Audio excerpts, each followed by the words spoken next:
It's your bestie.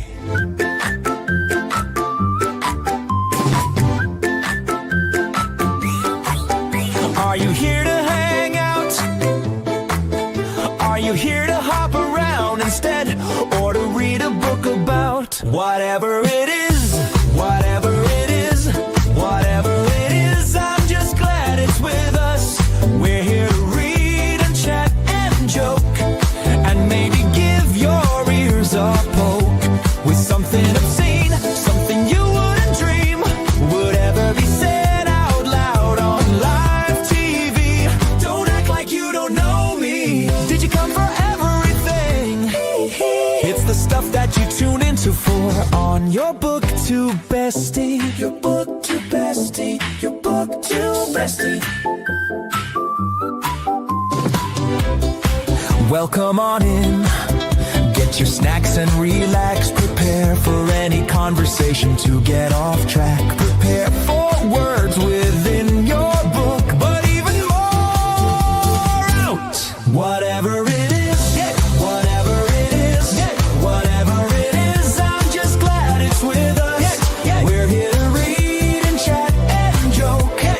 And maybe give your ears a poke, yeah. With something obscene, something you wouldn't dream would ever be said out loud on live TV. Don't act like you don't know me. Did you come for everything? It's the stuff that you tune into for on your BookTube bestie. Your BookTube bestie. Your BookTube bestie.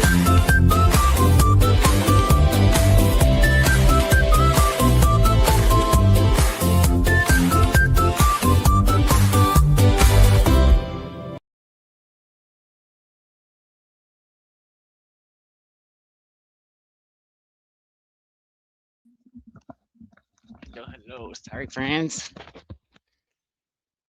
I got held up. How's everybody doing? Welcome or welcome back to your BookTube bestie. Sorry for the tardiness. Got a lot going on in the household right now. Yeah, it's gonna be all good, I think. Yeah, and welcome to our new night together. How's everybody doing? Just switch this up a little bit. Oh, that's really quite bright in real life. I've got all kinds of stuff to do today. I've got some more family stuff that I got to take care of, and conversation with the child, and projects that have been now delayed for the past 2 days, and reading. Still trying to finish the second book in The Witcher, but I'm getting there. I'm almost there now. I just putting some socks on because it got cold today. It's been warm all week, and now it's cold again, just like that. So, guess it happens. Yeah, we're here though for March Madness or reading sprints. So the goal is to read some arcs. I have enough arcs to review that I think it would be unwise to read a new one without at least reviewing some of the ones I've read already. So my plan is to work on some chores while I listen to The Witcher, and then utilize the remaining time to write reviews for the ones that I've read already, and projects. So let me know how you guys are doing and what you're up to tonight, if you're participating in March Madness or not. You don't have to be here, of course. We're glad you came to hang out either way. Oh, just dropping things left and right. And but yeah, curious to know what you're reading or doing tonight. Let's see who's all here.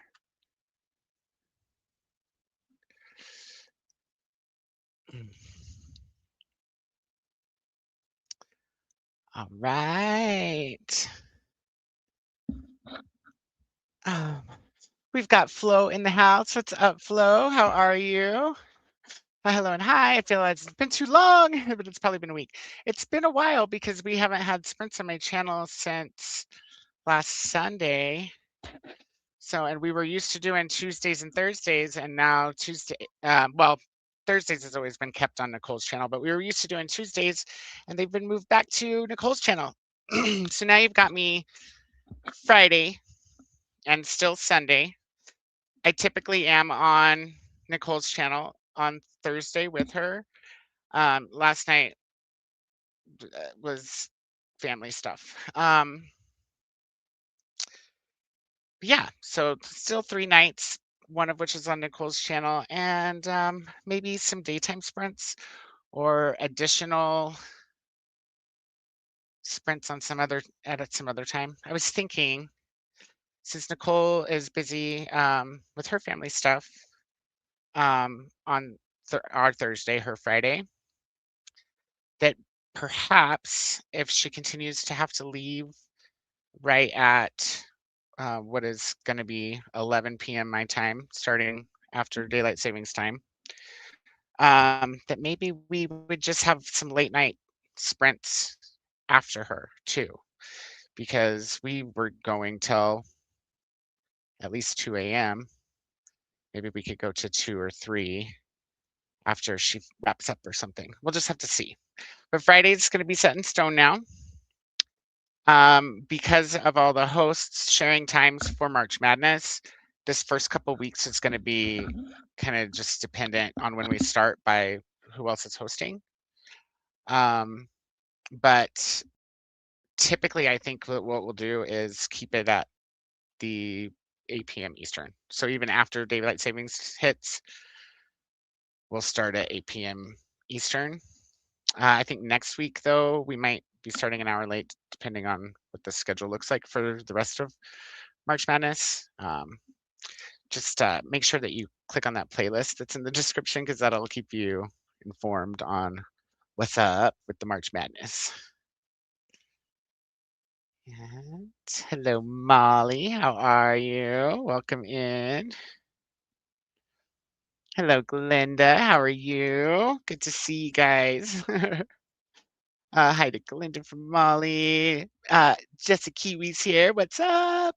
Read the Beats is exporting. Ooh, and once I have that up and live, I'm going to sit and read for the Read the Beats due next weekend. Excellent. So is it going live right away? How exciting. Oh. Stress, I tell you what, makes your gatekeeper quite angry. Hello to Molly from Flo. Glenda says, Koda, how long are you going to be sprinting? We are sprinting until 2 a.m. my time, so 4 a.m. Eastern today. Hey, Mana. Sorry I was tardy. How are you, darling? Let me know if there's somewhere that we're supposed to share or that we can share join links for the other hosts. I'm happy to do that. If there's a designated spot. Didi, says Flo.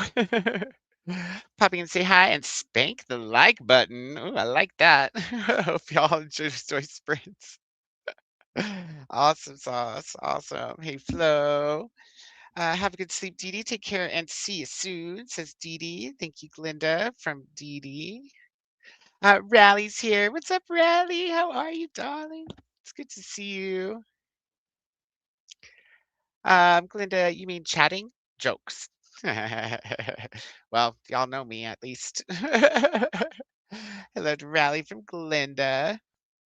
And Jamie's here. Hi, Jamie. How's it going? Koda, oh, thank you, Glinda. I appreciate that. I wanted to join, but I just had too much going on. I still have a lot going on, but I'm here. I want to hang out with my friends. This first sprint, I'm going to get wine. I am out of wine. It needs more wine. It's an immediate need. Hello to Jamie from Glenda. Cynthia's here. Hey, Cynthia. Hi, Koda and everyone. It's nice to see all the besties for our chat and reading time. Yay. I convinced my husband to take our son to the mall and take his time. Yes, good job. Excellent. What kind of stores do they typically hit up at the mall? Hello to Cynthia. Hi, Glenda. Flo says, I agree. Glenda, I was hoping to see Koda on Nicole's sprint. Oh, thank you, Flo. I was hoping to be there. I really was. I even had planned on it originally. And I told Nicole, I was like, I'm going to be there for the first bit, and then I'll be popping in and out because of these things I have to deal with. And then I was like, I'll be, just in and out. And then I got to where I'm back at like working not full time, but the hours that I used to work. So that's good news. Um, and that ran a little late. And so I was like, I'm going to be late. And then I was late. And then it just didn't work out. I had to do some research for the child to be sure about some facts. So, and we still haven't had much of a talk about things, but we're going to do a partial tonight and probably do the rest tomorrow after I assimilate some other documentation. Essentially, we've been living without very formal rules, just expectations, and it's time to lay the rules out formally and make them just solidify things a little bit, because I think without that it will just continue to be confusing or challenged, and we can't have that. It's got too much other things to worry about. Jean, hello, how are you? Good to see you. Mm. Thank you. Yes, it says all the things, right? Like, I think my favorite line is, prepare for words within your book, but even more out. It's like a little confessional. Oh, thank you. Jean said 27% of bees, still my unbeating heart. And it is so cute. Is it spicy though? Because you said that you were expecting perhaps some spice. I'm curious if you've hit the spice rack yet. Hello, Jamie. Yes, to late night sprint, says Cynthia. That's right. And we'll be doing that every Friday going forward. I'll get it on the calendar as soon as I'm able to. I did put today's on, and I will continue to put them on as they approach if I can't get them on in advance, but they shall be set in stone. Friday works great, says Flo. Looking forward to weekend sprints. Awesome. Jean ate popcorn and cracked a tooth. Oh no. Was able to rush to the dentist. Got a portion of the tooth removed and filled and having a liquid dinner. So tired from the drama. I bet. What's your liquid dinner though? I mean, is it good at least? Something tasty? Yogurt? Um, Milkshake? Usually if I have dental work, I'm all about me some milkshake. Popcorn is your enemy. Yeah, popcorn and doesn't like my teeth either. I haven't cracked any with popcorn yet, but it's always getting stuck in places where it's really hard to remove because I have, crooked teeth. So it's not fun. I do love popcorn though. I ate so much popcorn when we went to go see Scream 3. Like I was almost sick afterwards. I also put a ton of butter on it because I'm a butter fiend. Um, oh, thank you, Jean. Oh, thank you. I did want to be there. For you guys, for Nicole, just to hang out with all my friends, and I didn't even end up watching sprints, and normally I would at least throw them on. I was so consumed with all the things, so and just honestly not in a very chipper presentation mode. Like wasn't like ugly, but it was just not me. I didn't feel vibrant, if that's fair. Um, Hi, Robin. How are you? Good to see you. How's it going? And what are you up to tonight? Cynthia says our son likes the kids play area, jumper stuff, ice cream, and pizza. Oh my gosh, who doesn't? I mean, I must be a big kid because I like all those things. I don't fit in the jumper stuff anymore. They kind of frown upon that, unless you got a real little one to go in with. But the other stuff, anytime, any old time. Pizza sounds good, actually. Wonder if we have any frozen pizzas because it also sounds expensive. So Skippy says it's going to be live at 4 p.m. my time, so that's in a little over an hour and a half. But in saying that, it is taking forever, so it may be late and it may not. Fair enough. Make sure you drop the link when it goes live. Isn't that a sign of the apocalypse, Koda, you being out of wine? I mean, it could be, but luckily it's, the liquor store's open and a block away. So I can cash in my lottery tickets that I didn't win very much on, get some more, hit the lick, get some wine, and be back long before the sprint's out. Chaos, that's right. Hope you're both okay. Strong ground rules are important for both of your peace and harmony. Yes, I agree. I agree. And facts. We got to have facts, can't have misconceptions about the things. Jamie's listening to Harvest by Jim Crace or Croshy. Currently at 40%. Awesome. How's that going? I have my wine refill today. Yes. How did the dental work go? I mean, if you feel like talking about it, did everything go well? Is going to hop in the shower and get comfy before I read and or listen. Excellent plan. You can see that I had to do that as well. It was a must, you guys. And I tried to hurry so hard, but I left my phone out here and I did not know what time it was. So that was my bad. I totally thought like maybe I was 5 minutes late, not 12. So that shows you how well I estimate time. It's a little bit of ADHD. It's a little bit of time suck demon in this house that needs saged out still. Oh, I just have to get comfy in this chair. Jean says, yet to be determined for spice level for B, still my unbeating heart. It's still too soon to tell. Fair enough. Hello, in mood. Okay.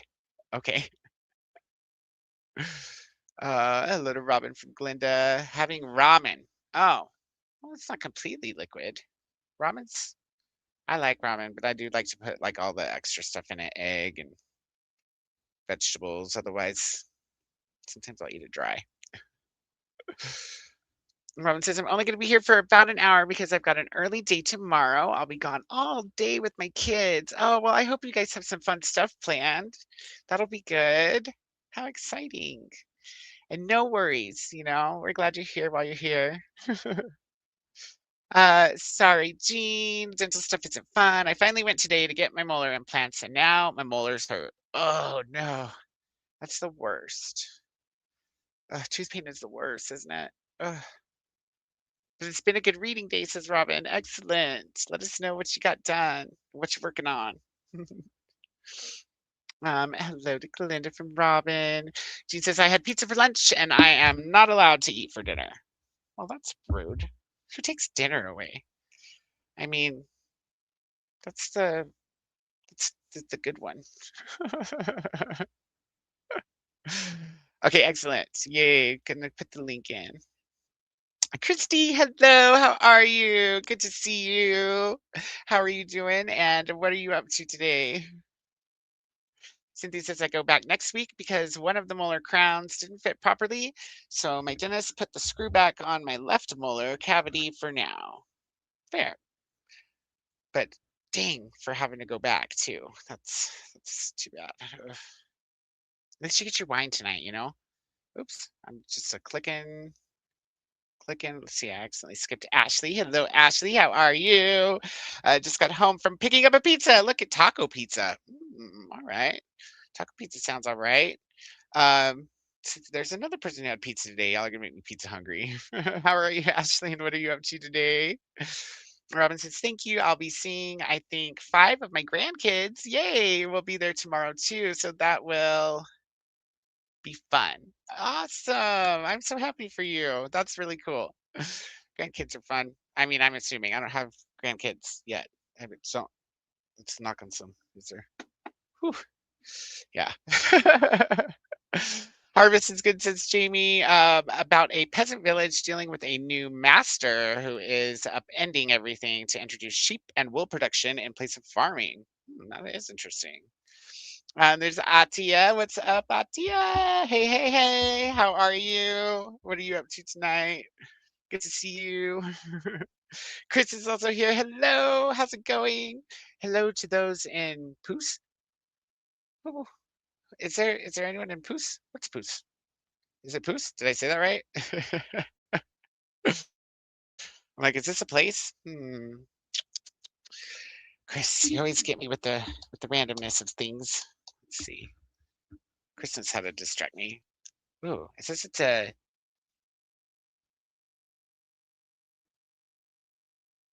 dark red or purple brown color. It must also be a place, yes? um Welcome in, Chris. How are you? What are you up to today? Dean says, I hate teeth stuff. Sending you positive vibes, Cynthia. Hello, Chris and Atia from Glenda. Sorry about the dental stuff, Cynthia. Hello to Glenda from Chris. And also hello to Chris from Jamie. Poos isn't a shade of purple. I mean, it is a dark red or purple brown color. Didn't I read that verbatim? According to the Goog.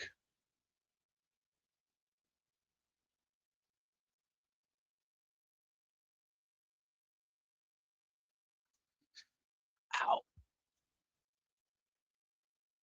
Whoa. Oh, it's big. I like how it gives these ugly insects as examples of the color. Yeah, I'm sure it's something else as well. That's what I was saying. Unless maybe you just didn't hear the brown part, or I didn't say it right the first time. That could be, I guess. So I'll get the focus up here too while we're at it.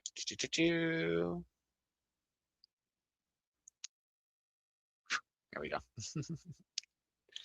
Thank you, Jean and Glenda. I'm happy with my wine and my book in the lives of puppets. I love that book. It's so good. I just love all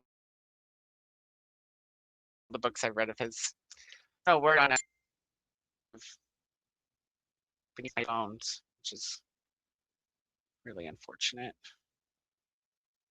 Okay, do not lose the sound or I'll be like, ugh. Okay, cool. Good job. Good job, StreamYard.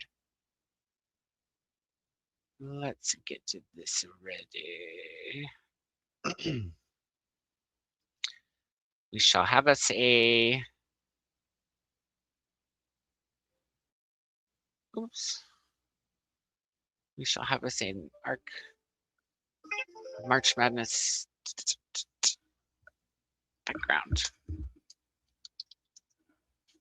should be able to do that. Let's see.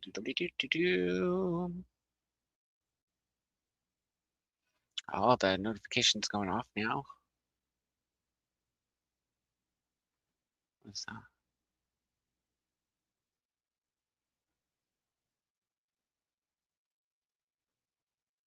Oh. Thanks, Molly. I just noticed this here folder here. You're so awesome.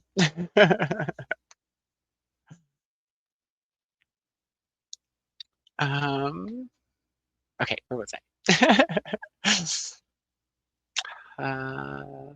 Graphics. Which one? This pretty one, I think. Yes. Yes, indeed. Put that down.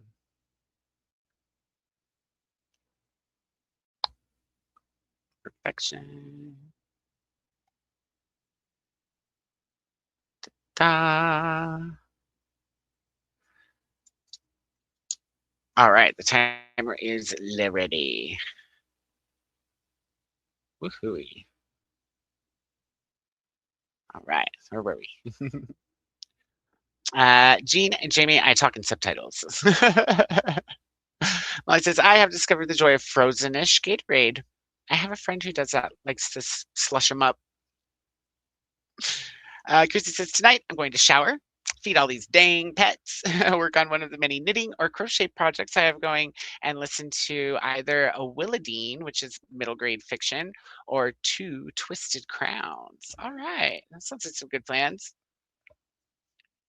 How are they going? Have you started either of them yet? And where's this crazy hair coming from, you guys?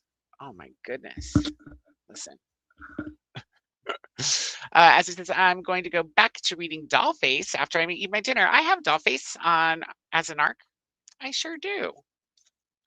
I haven't started it yet. It is not amongst the ones I have read that I need to review, but I do have it. I think I have it on audio.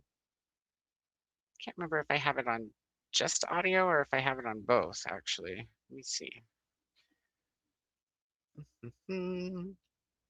Which reminds me, I think the last audio that I got, I might not have opened, which would be silly of me.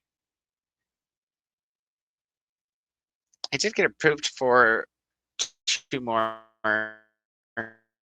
books the other day. I got approved for Honey by Imani Thompson and Wretch by Eric LaRocca. Super excited about that, both physical reads. And then I picked up A Bad Deal in Mormonland, which is an LGBTQ book, because it was Read Now. Oh my gosh, I have so many books to read, you guys. Oh my goodness. Has this one not been opened? Looks like there's a few of them. So many. Can I get those reviews? I do want to read more. All right, says Just Kiwi, logging off for a tick while this video exports to see if that speeds it up. Excellent plan. Well, it says currently reading Force of Nature. Nice, which is an arc. Addie's here. Hello, how are you? Currently neck deep in work, but I'm hoping to be done soon. Oh, hope so. Hope work's going okay. It's good to see you, Addie. Hello to everyone. There's Anna. Hello, Anna. Portioning Tesla's vegetables. Excellent. I'm sad that I didn't. Were you doing that while you were sprinting too? Because I kind of like to watch you cut the vegetables. I sent you a Facebook message, by the way. I sent you an Instagram message letting you know that I sent you a Facebook message. So you might have gotten it by now. I don't know, but just in case. No problemo, friend Koda, says Molly. Yes, it's so cool. Hello to Addie, Koda, Mel. How are you? How's it going? Hey, friends in the chat. Welcome in, Mel. Let us know what you're up to. As it says, there's a book that just came out called Starshipped I want to read, but going to wait for Gay Shit to read it. I love that. I better take a look at this. Starshipped. Let's see.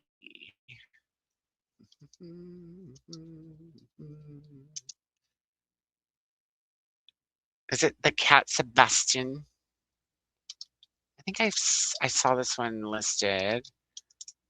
And is it Harlequin? Because they don't typically approve me. They're not very approvey when it comes to me. It looks like it from the cover. I'm getting in there.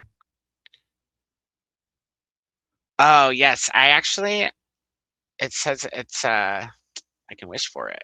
I'm pretty sure. Or it's Harper Voyager, Avon.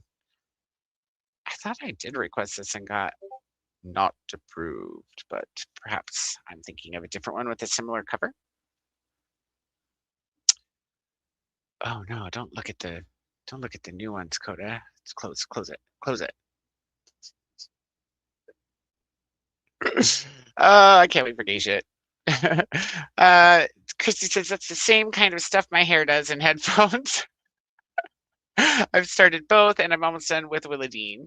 Had to go back into 2 Twisted Crowns. Too much going on and not enough attention was paid. I get that. That happens to me a lot. I had to back The Witcher up a little bit when I finally got back to it. I was like, we should probably start this story over. Yes, Cat Sebastian. Sebastian. Mel says, I'm dealing with Mother Nature. Oh no. So not doing too hot, but I'll live. Excited to sprint mañana. Yes. Yes, some Mel sprints. I love that. Excited to tune in for sure. Are we sharing join links anywhere?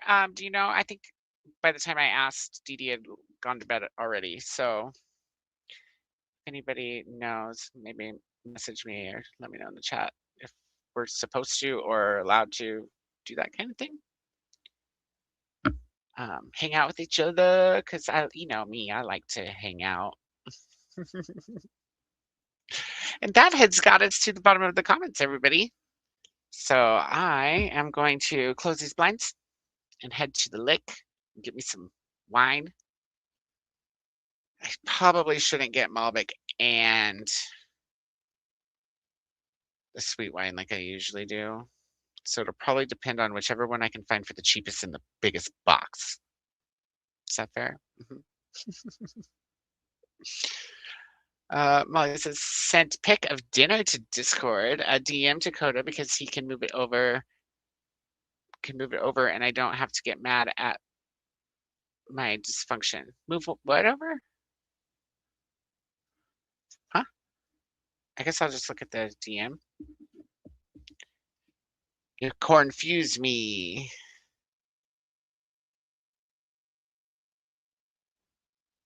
Anna got my message. Molly. Ooh. Ensalada. Is that all lettuce? Or is there like egg or something in it? It looks good. I don't do typically iceberg, but I can see why people do. Oh, wait, or is that cabbage? Oh, it's cabbage, isn't it?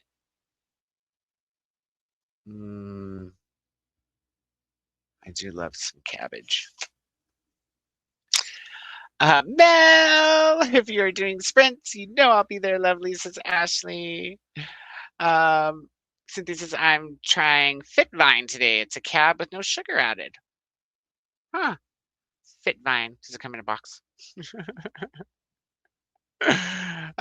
Box wide for the world. For the win. For the win. For the world, for the win, though, too. Yeah, for sure. I mean, I love me a good bottle of wine, don't get me wrong, but it is so much more economical to get it by the box.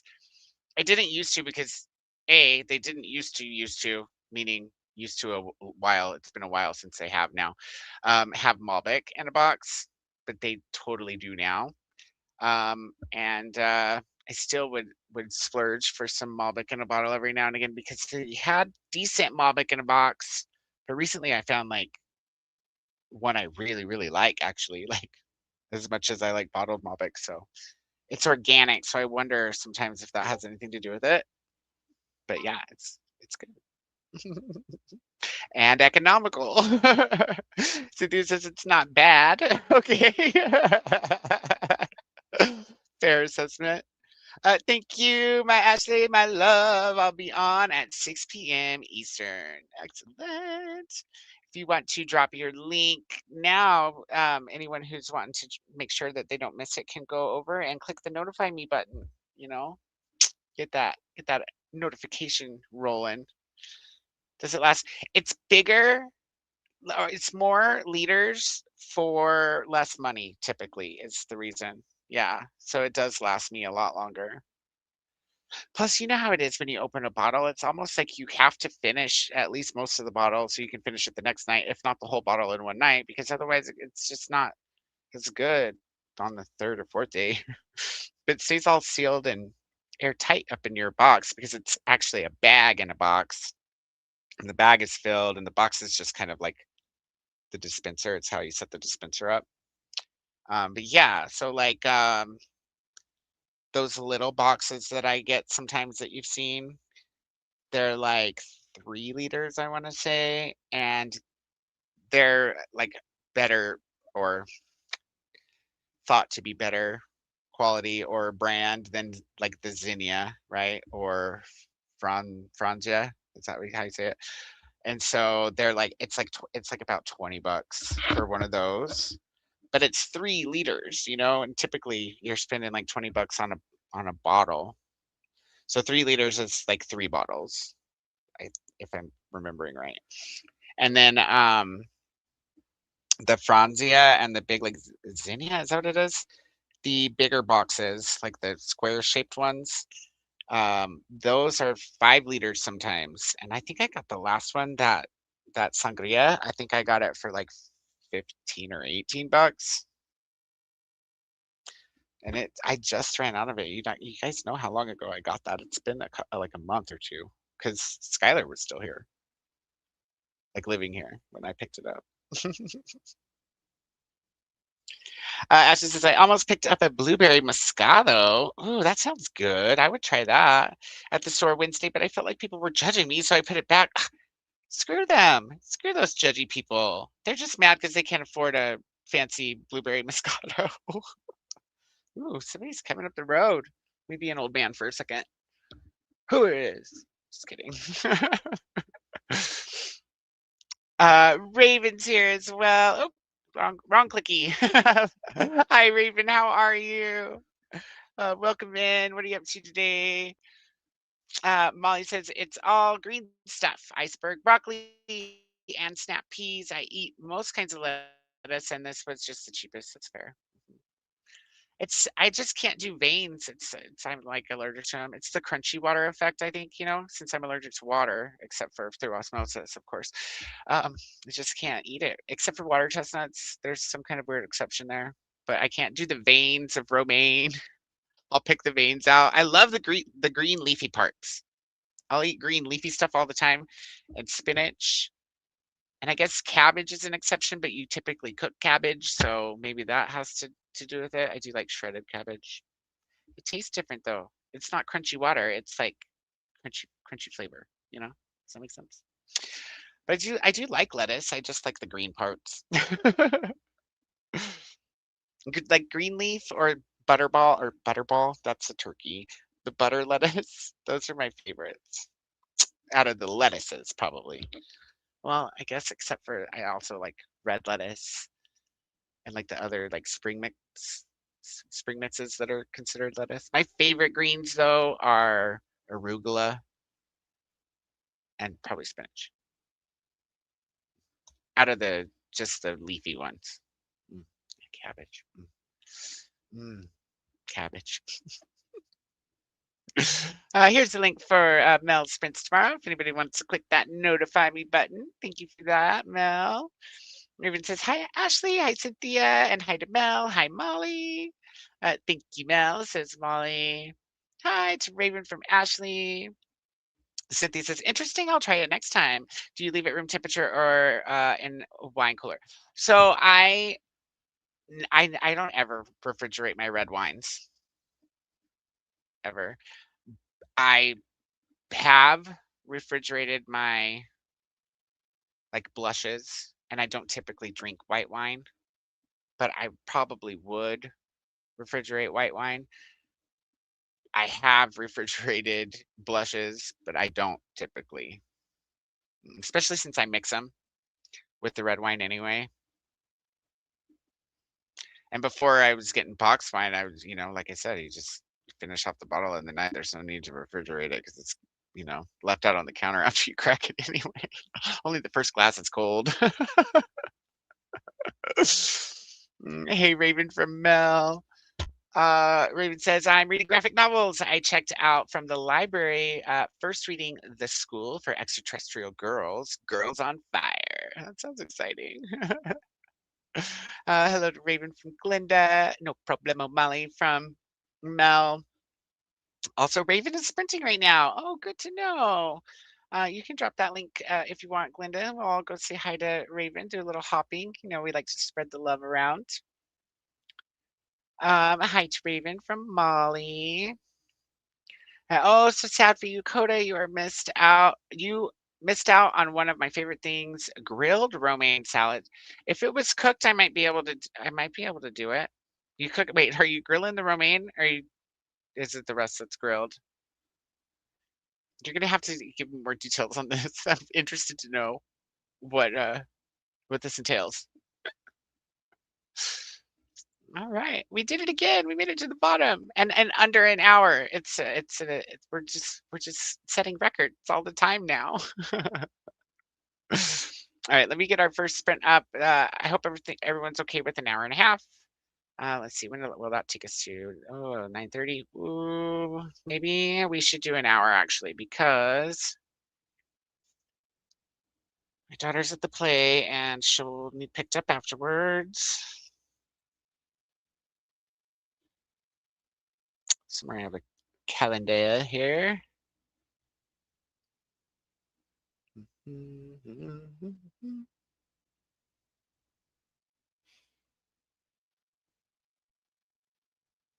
Oh, look, I do have doll face on both because I have a screenshot of it here from when I told like Nicole or somebody. Where's the calendar?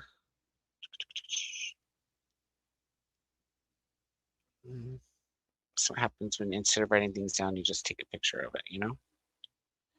Maybe if I went to camera instead of recents, that would help. There we are.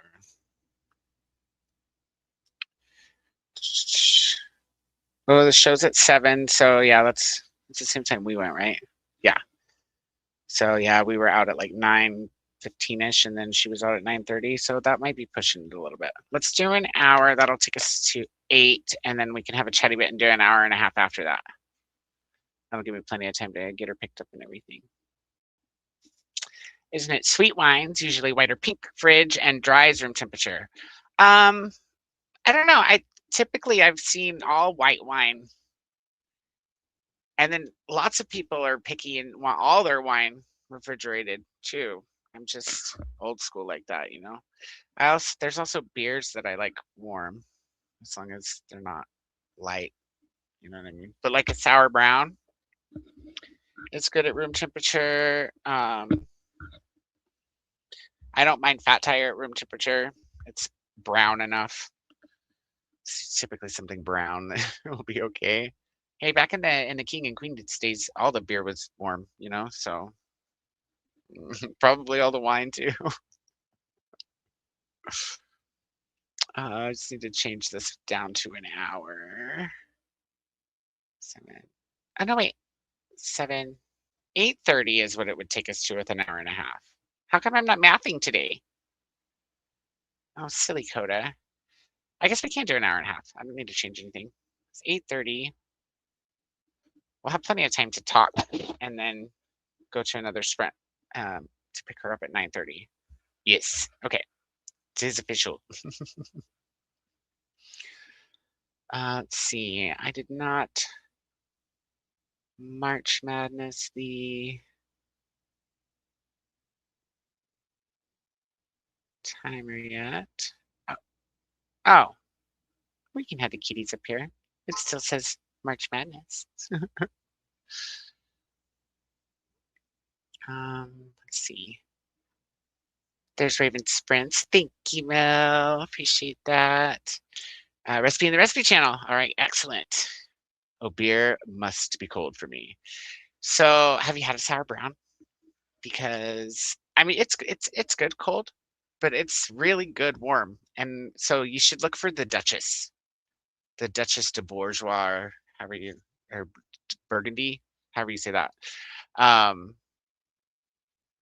It's a lambic, and I think it's actually a sour red, maybe. So good, and it's good cold. It comes in a big like champagne size bottle, and you're supposed to drink it out of a goblet. I love it. I love it. Thanks for posting Raven's link. Well, Jean says I should not have gotten the ramen. It's too much solids. Oh, I'm sorry, Jean. Throw it in the blender. Or if you just let it sit for like an hour, it'll pretty much do the blending thing anyway. You know how ramen is. Yes, that stuff. It's like my favorite. I love that stuff. And then Frambois makes, or Frambroy, I don't know how you say it either. They make all those flavored lambics. The raspberry one's really, really good. That one I drink cold typically, but I can drink it warm. Yeah, and those don't bother me. And they're very wine-esque. So like those of you who don't like beer, but if you like wine, maybe not so much the Burgundy, but the Lambic by the Framboise and the flavors is. I think that if you're a wine drinker, you might like it, even though it's technically a beer. It has head, and that's about the only difference. Other than that, it's just like a fruity alcohol drink, right? So, and they're very fruity, so it's like that's what you get the most of the flavor out of them. The Burgundy, I would compare, and this might not sound good to some people, but for anyone like me who likes all the stinky weird stuff like arugula and truffles and so forth, the Burgundy has almost like an apple cider vinegar flavor to it. But it's, obviously carbonated and it has a really nice head on it too. So it's good. All right, I'm starring there. We're gonna head to our first. Oh my goodness, Kasha! Oh, I miss you too. I'm so glad you made it. And just in time before I went to sprint. It's so good to see you. I hope you're doing well. Ooh, a peach white claw. Excellent. Peach is like one of my favorite fruit flavors. It's probably my favorite fruit flavor of at least most things, especially Jolly Ranchers, that are edible and scent wise. Like I love the scent of peaches, like peach candles and peaches are so good. Oh, sweetie, thank you so much. You're so sweet. Aw. I appreciate you. All you guys are the best. Thank you, Kasha. Hey to Kasha from Mel. And Kasha says it's so good. It doesn't taste fake. So it tastes like a real peach flavor and not like the peach candy peach flavor. Is that what you're saying? And this says not me, Koda, but Mel. I am headed to go get me some wine right and now. I haven't had a White Claw in forever, ever, ever, ever. We used to drink them every now and again when we would go to some of Patrick's family events because they were just typically bought by someone there. Like his sister, one of his sisters always had White Claws, and yeah, so I used to drink them occasionally.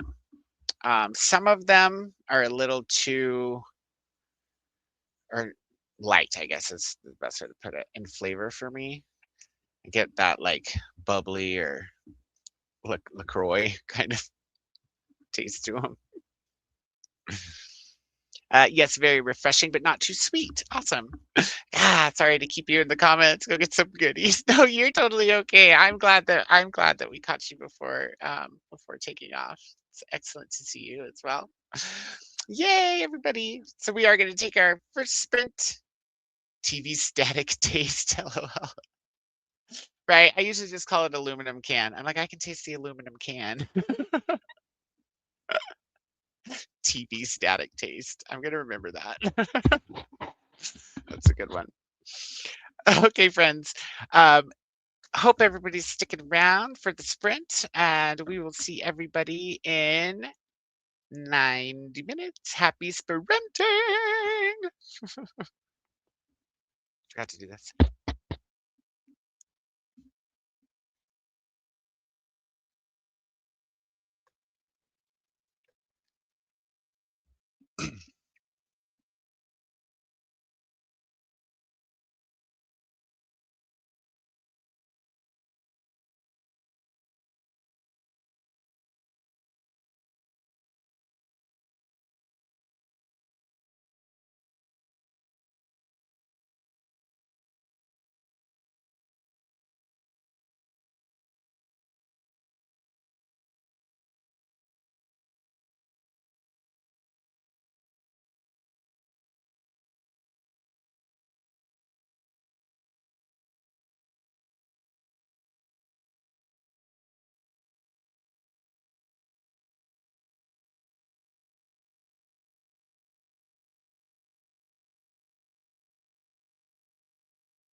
Welcome back, everybody.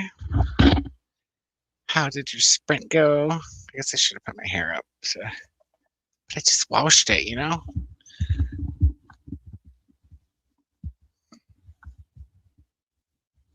There.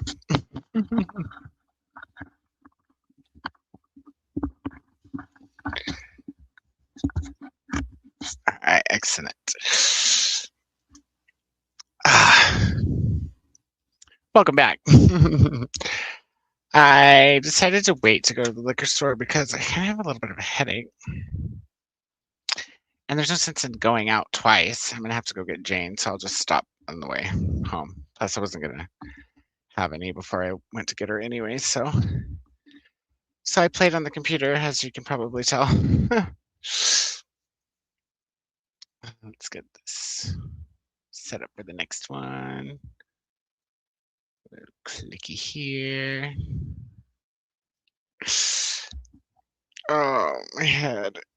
I have a little bit of a headache. Nothing horrible, but just a little bit. Yeah, so I pretty much just played on the computer that whole time. Took me a second to put that together, and then, but I'm like, ooh, maybe I'll change my thumbnail picture too. This is so fun. How did you guys do? Let's see. When we left off, Ashley was saying TV static taste, which is hilarious. Haha, Ashley, this Kasha.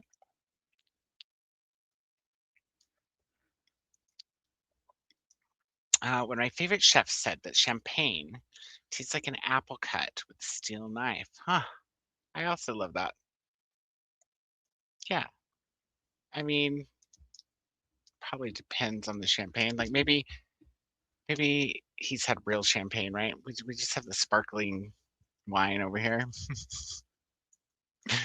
But it depends, right? Like there's all different kinds of champagne. Was he talking sweet champagne, regular champagne, dry champagne? Now I gotta know because I need to have this apple cut champagne. It sounds a lot better than the stuff I've been buying for New Year's. There's some happy sprinting going around, and hello's to Kasha. Hello's right back to Glinda. Bree came in. Hey, Bree, how's it going? How are you doing today? And what are you up to? It's good to have you. Hello to Bree from Glinda. And here's Atia's sprint. I noticed that when I went to go throw this on the TV that Atia was sprinting as well. So yes, let's go show some love to Atia. I still need to check in with Raven too because I got sidetracked. You know how it is. Get distracted, you know, shiny objects.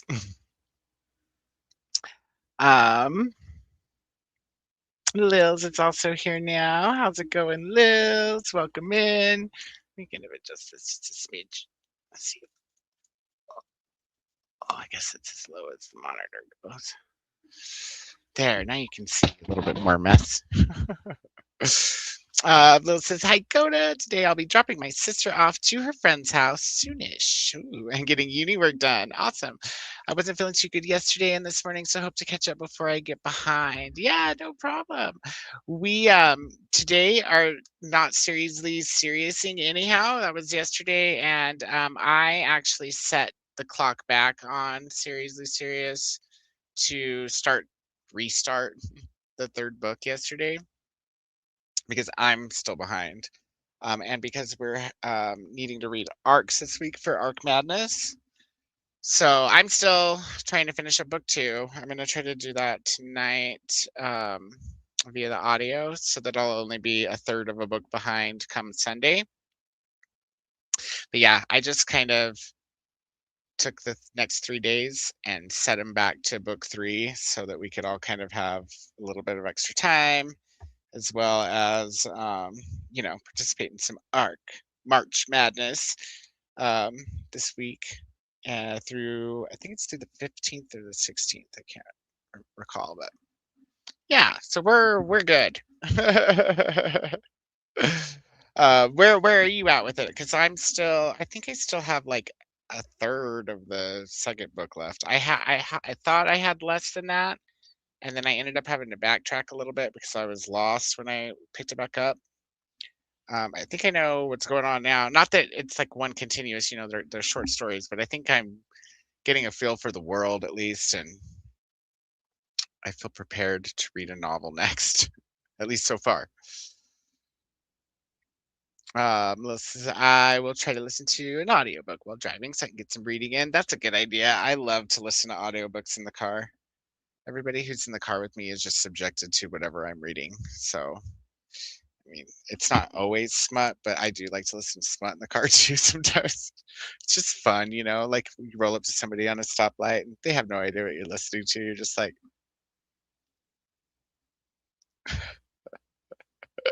good times, good times. Hello to Lils from Glinda. Hope you're feeling better. Yes, that too, Lils. Hope you're feeling better as well. Flo says, I finished I Want to Eat Your Pancreas, woo, by Yorhu Sumino. Did I say that right? I had to listen to a chapter of Evenings and Weekends by Oyson McKenna. Awesome. Closing my eyes until the end of this sprint, 45 minutes. Fair enough. I probably should have tried to take a little cat nap at some point too. Cat naps are good. Let's see. And Helen has joined us. Hi, Lena. What's up? How are you? Yes, I'm happy to be here. And I'm happy you're here as well. Thank you for joining us. Let us know what you're up to today. If you're participating in March Madness or not. And either way, what you're reading, or if you're doing something else. We want to know. Hello, Lena from Glinda. Allie, hi, darling. How are you? Good to see you. I hope you're well. What are you up to today, lovely Allie? Hello to Allie from Glinda as well. And hey, how are you, Glinda? Glinda's doing good. Hi, Allie from Ashley. And hi. Hi, Ashley. I'm good. Ashley says, no reading for me, just watch some streams and veg out a little. Hey, some days I'm about it, I didn't watch any streams, but I totally played on the computer, so fair enough. Mel says, I had dinner that sprint, just basic burgers and fries. I'll read the next sprint. Fair enough. Burgers sound good. We had hamburger helper last night, but not like anything too mediocre, like, the enchilada one with the white sauce on top and stuff. And Brussels sprouts, because we're addicted to Brussels sprouts in this house. So good.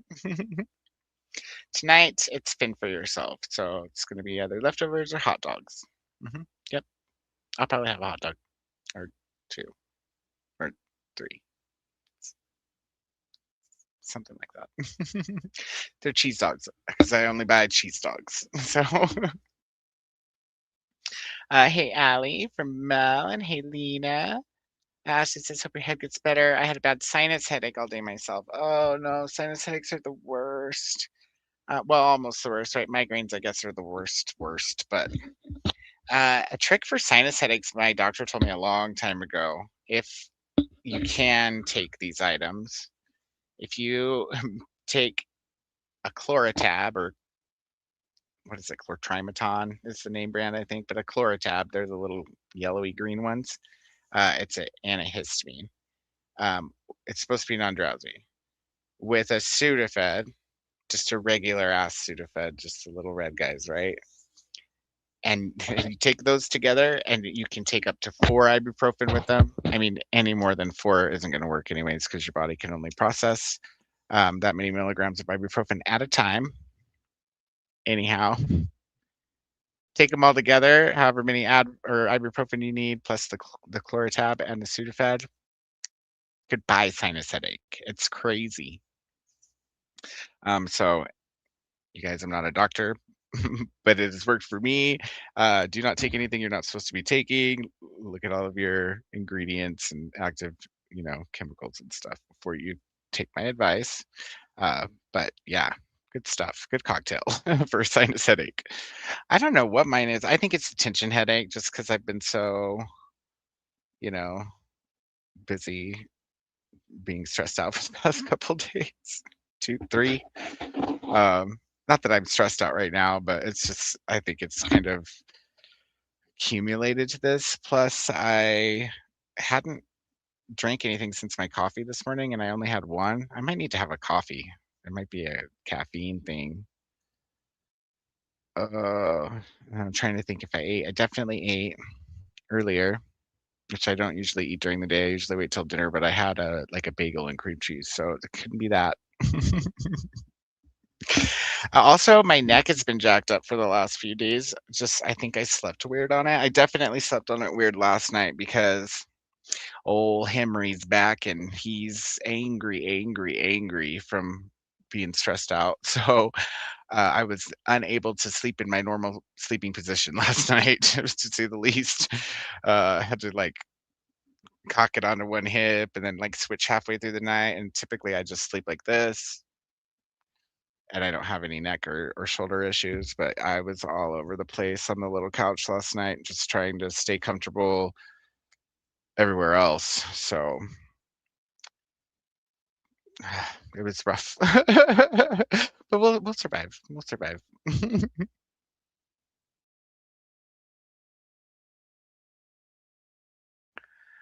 Jamie says, I finished Harvest by Jim Crace or Crassy.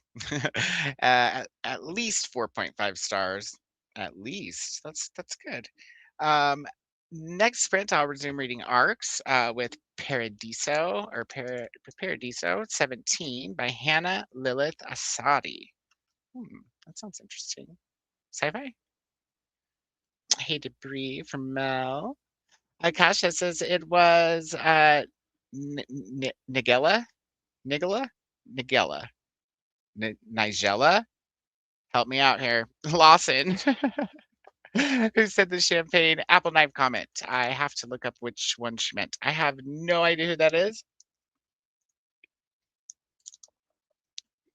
I can't remember the last time I actively watched a cooking show. Probably back when Two Fat Ladies was still on PBS, to be completely honest with you. That was my favorite one.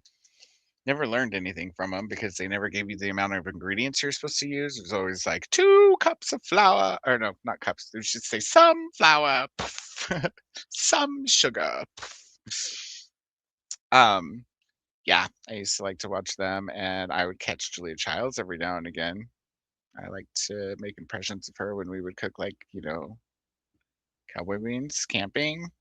It's quite fun. I'll have to look that person up. If they cook good food, I'll be totally absorbed because you know me, I love good food. It doesn't matter. It doesn't matter what it is, as long as it tastes delicious or looks delicious, I'll be paying attention. And maybe learning some new recipes. It's been a while. Anytime I want to learn a new recipe now, I like look up a couple different ones to kind of get the gist, and then I just kind of make it up from there, or make it mine from there. I don't think I think I'm trying to think if I ever looked up pork green chili. I mean, I must have, right? But I'm not sure that I did. I mean, it's just pretty much you know what goes in it, so then you just thicken it with whatever and go for it. It's kind of how it was with red chili.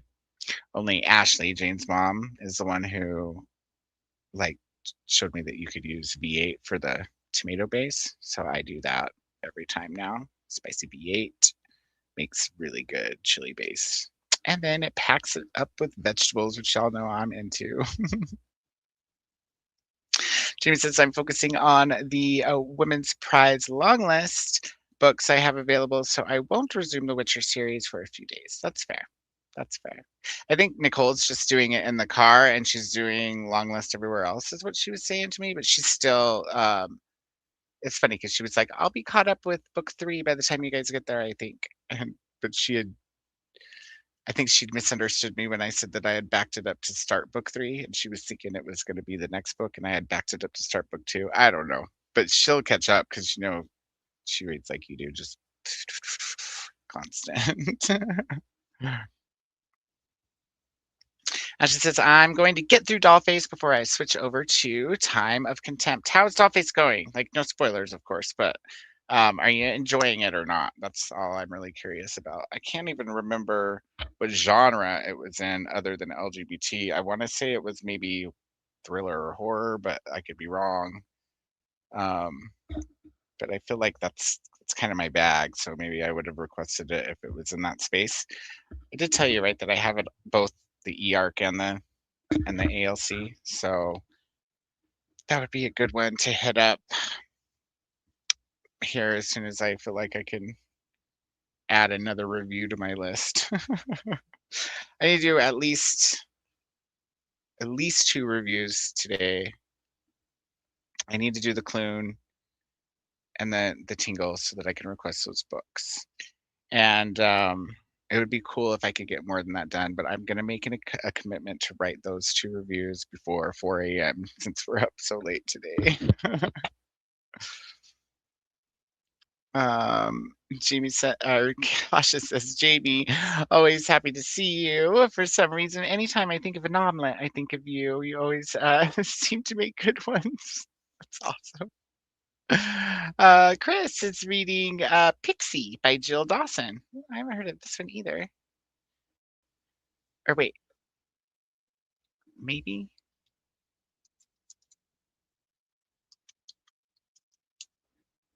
Oh, I need. Oh, wait, I've seen this. I've seen the internet. I'm interneting too hard. Yes, I recognize the cover for sure. Excellent. How's it going with that one? Ashley says, Kasha, Jamie's food/meals always sound good to me. Same. They're always like, they always seem very resourceful and non-wasteful too. Like there's always like every ingredient is going into it, and everything's getting used or eaten by the end of it. Like, and I like that.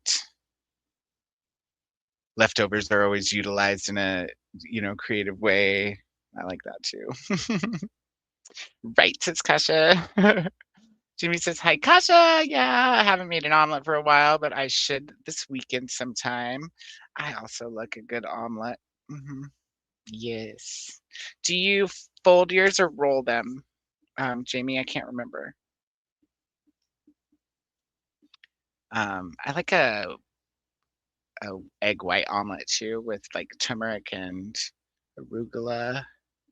What else did I put in that omelet that time I made it? Probably some kind of cheese, but I don't remember now. I feel like every ingredient was anti-inflammatory because I was trying anti-inflammatory recipes. Cannot remember for the life of me. I know it had arugula and turmeric. I feel like I would have put something else in with it. I can't think. I can't remember. They probably have a picture somewhere. Oops, just clicking all over the place. Ali says, I'm good making bookmarks to advertise my new bookstore crawl events business. Woohoo, how cool. That's exciting. I haven't heard you talk about this yet, but I haven't seen you in a minute. You'll have to let me know a little bit more. If you have a link or something I can check out, that'd be cool. Glizzy night at Koda's, yes.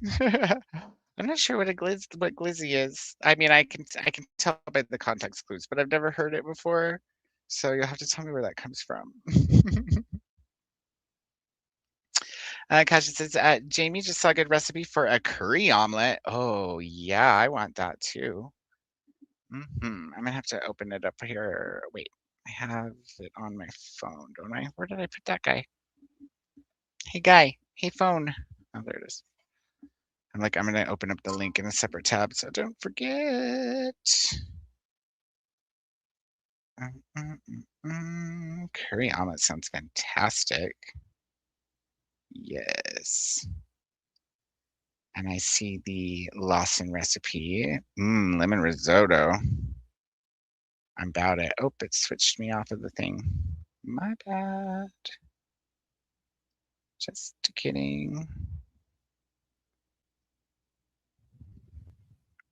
Okay, back on track. Oh, I've missed some messages as well during the thing. Oh no, Gene. I haven't listened to the audio one yet, but oh, I hope not. That would be. Ugh, ugh. I don't think I've had to have one of those. They told me I would have to have one if I wanted a bridge for this missing tooth, and I was like, I'll just keep chewing with the side of my mouth. It's fine. Plus, they were gonna have to do two. Like, there's one or three. I don't know. They have to do extra ones because the side pieces need things done to them in order to support the middle piece, which needs replaced. And I was just like, that sounds like way too much. Ashley says, the doc actually called me in some prescription nasal spray. All right. An antibiotic because I've had the headaches on and off for a week with a horrible chemical smell in my nose. Oh no, I'm sorry. Hopefully that helped and you feel better now. Jimmy says, I like a generic, yeah, that stuff. Chlorofrenamine,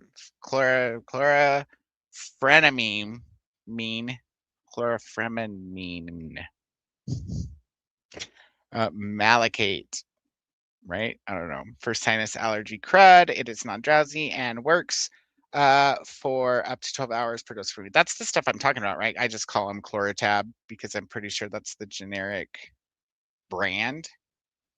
But I'm pretty sure that's the stuff I'm talking about. Little green, are they little green guys? And Mel says, looking through my Goodreads story graph, and I realize I have 8 reviews to write. I still need to catch up Goodreads and story graph. That's just going to have to come when it comes. I'm just like, I'm just trying to like breathe through the too many things to do right now and just tackle what I can as I can and try not to worry too bad about what's, not getting done or what else is falling behind because I can't. I have not the capacity or the time or the strength. But and that's because when I try to do it all, then nothing gets done. So this is working out a lot better, I think. Just tackling one thing at a time. Kasha says, Mel, I still have to catch up to books I read in 2011 for reviews. Oh my goodness. For NetGalley reviews or just for regular, like just on Goodreads and Storygraph? Oh wow, Kasha, you have me beat, says Mel. Koda, love how your raglan top says New York 1994. I moved to New York in 93 from Poland. Oh wow. I wondered if you would say anything about my New York share. I didn't wonder it until like just a few minutes ago too, which is really strange. Like I was just like when I first leaned back, I was like, oh, I wonder if Kasha will notice that I have a New York shirt on. It's from Old Navy. I like it because it's baseball tee, and it's like I have it cut. It's cropped because just homo like that. But it's not cropped super high. It's like around my hips instead of around my it used to be long, like down to my crotch almost. So I don't like that. So and then that's another reason I didn't go to the liquor store yet because I didn't feel like changing out of my sweatpants that I have and I'm wearing the holy ones. Oh. Not that there's holes in any like bad spots, but they're quite holy. You know what I mean? Like there's a few holes. I was like, I don't really feel like putting pants on yet. I'll put pants on when I go get Jane, and then we'll go to the liquor store. But that's so cool that you noticed, and that's so ironic that it's just a 1 year after you moved, uh, to New York. That's really cool. Ashley, behave. What is? Oh well, see now you have to tell me what it means. Oh my goodness. Don't make me Google it because the internet will slow down. And you know what I forgot to be doing this whole time? Staying up on the comments that are coming in as well. So we can do that now. And it's an excellent task or thing, feature. Haha. See, look, now I can see that Jamie says yes. The greenish yellow stuff is the chlora stuff is the chlora tab. And Allie's saying, Koda, I live in anemone. Exactly. Exactly. Another word for hot dog, but also another word for, oh, really? Hmm. If only you could just order takeout, right? I am behaving. Oh, sorry that you're not feeling well. Oh, yeah. It'll get better. We'll all get better, and we'll be better. I don't know. Glizzy gonna make me better. There's that favorite recipe I clicked on my phone. I'm gonna check that out later. Thank you, Kasha. Jane's here now. Hi, Jane. How are ya? Evening all. Going to be reading a bunch of books tonight. Excellent. What's on the list? And how have you been? Let us know all the things. It's good to have you.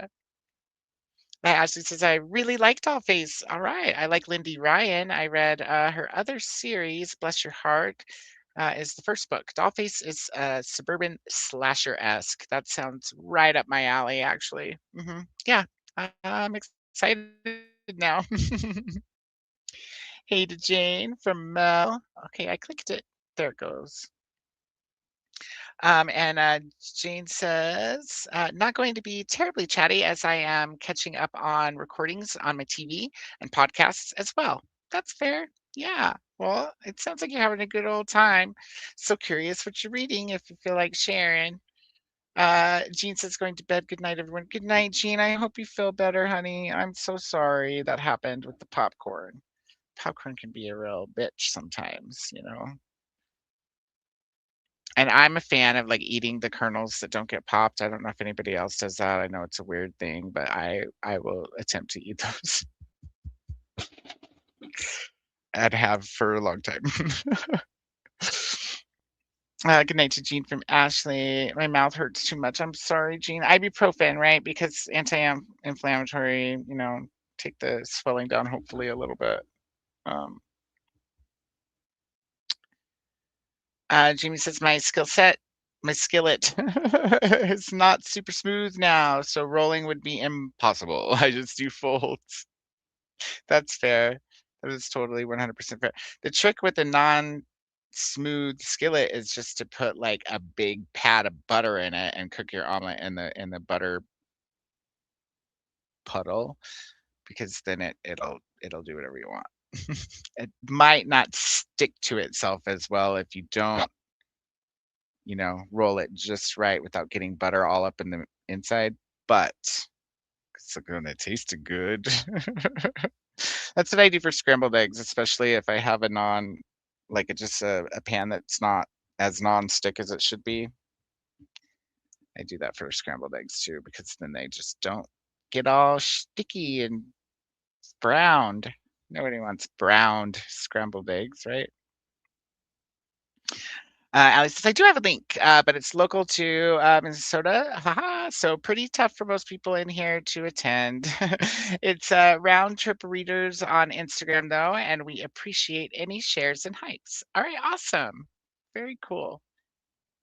Um, Read the Beats featuring Mel, but not Tomb Raider Mel yet. It's live. Here's the link for everybody to click on it and check it out if you want to do that during the sprint or whenever. Thank you, Jessica Kiwi. I'm excited. This is the one that I've been waiting for, right? Or did I miss one? Because remember there was that day when you were all and I was like, ha, and you were like, and I was like, ha, when? And you were like, is it that one? Allie, that sounds so cool, says Ashley. And Jessica says, I also had a big snack of ice cream. Yes, potato chips. And coffee flavored coconut swirls. What the hell are those? That sounds good. And nachos for dinner. Oh, And nachos for dinner is in like an hour. That sounds like a good day of some food. Excellent, excellent, excellent choices, all of them. I don't know what coconut swirls are, but I guarantee you I would eat them. Still waiting on the prescriptions. Oh no! Hopefully they will be ready tomorrow. Oh, Ashley, I'm sorry, babe. If you get an emergency and you can have those things I was talking about, don't take them if you can't. It might help. I'm gonna have to go take some ibuprofen during the next sprint, but then I haven't taken any yet, so I'm pretty sure after that it'll clear right up. I'm a big fan of ibuprofen.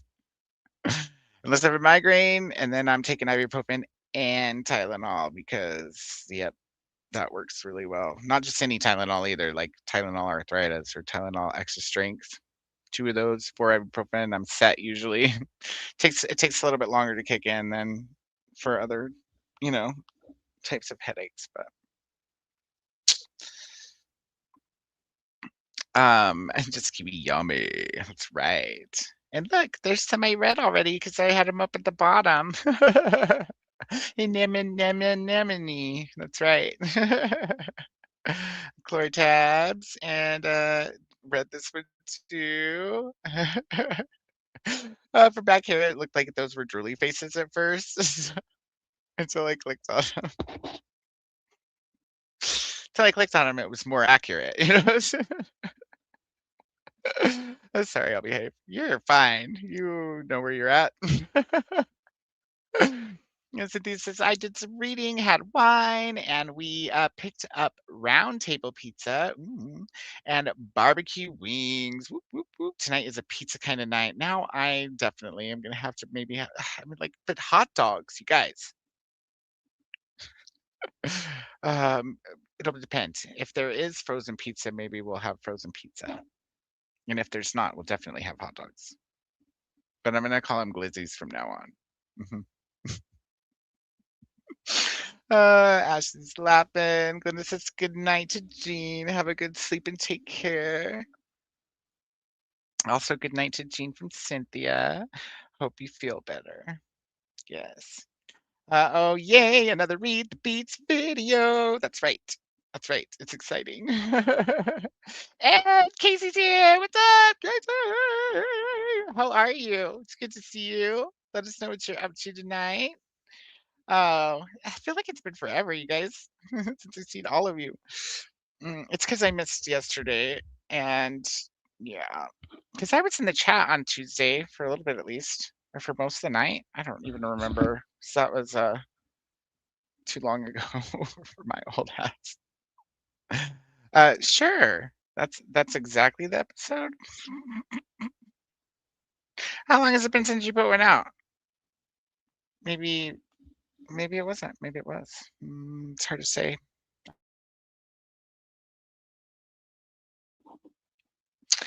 Casey's also saying hi to everyone and is trying to finish book 4 still in the Mindfuck series. About 80 pages left. You're just smashing those out, though. I love it. Still enjoying it, I'm guessing. Ashley says, yep, if I get a bad headache migraine, I take 3 extra strength Tylenol and 3 Advil to knock it out. Yes, ma'am. Yes, ma'am. The only difference between you and I is I take 2 and 4, but yep. Yes. Yeah. It's got to be extra strength. Yep. Or Tylenol arthritis works. I think it might be the same thing with a different label on it, though. You know how they do that. Hello to Glinda and Mel from Casey. Casey had Papa Murphy's pizza, cowboy one. So good. I have not heard of the cowboy one. You'll have to tell me what the toppings are. Everybody's having pizza. Ugh.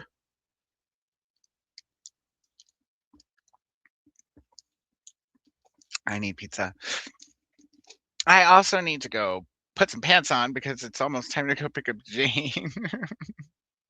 I have pants on, you guys. Just need to put on not these holy sweats so I can stop at the lick. As he says, have you a glizzy with with some TV static? That's right. Maybe I'll pick up some. I don't know. What else is TV static besides aluminum flavored stuff? Lady's here as well. Hey, lady, how are you doing? Attempting to do some last-minute studying. Ooh, I hope it goes well. If you feel like sharing, let us know what you're studying tonight. Lily, says Mel. uh, Doing good, thank you. Awesome, that's good to hear. Just Kiwi says, you're sounding better, Koda, less frazzle-dazzled. Was I frazzle-dazzled earlier today? Or last time we saw each other? If I was frazzle-dazzled earlier, it's probably just because I was late, you know? Late be do that to you. Or to me. Hey, lady from Mel. Casey says I'm drowning in laundry, but what's new? Same. I cleaned mine, but I haven't put it away. It is folded other than the whites, but the whites still need to go into the washer. So other than that, though, I mean, I just haven't put them away. They're all folded neatly in a laundry basket out there that I'm sure the cats keep sleeping on. So at least the top couple things are going to need to be thrown into the dryer to dehair or something, but just the top couple things. Um, I'm obsessed. I've cried. I've cheered. LOL, talking about the Mindfuck series. That's awesome, Casey. I definitely still have it on my list. Okay, pepperoni, sausage, black olives, and mushrooms. That's it? Really? That's a cowboy pizza? That sounds delicious. That just seems like, I don't know, if I was expecting like, I don't know what I was expecting. Beans, and okra. I'm not sure. Mel says, yum, love mushrooms and olives on pizza. Me too. The best are green olives. So if you haven't had green olives on pizza, you have not lived. They marry so well with pepperoni. It's stupid. It's so good. I also like black olives, but if the place has green olives, which is rare these days, for your pizza or your calzone, I'm on it. Hello to lady from Glinda.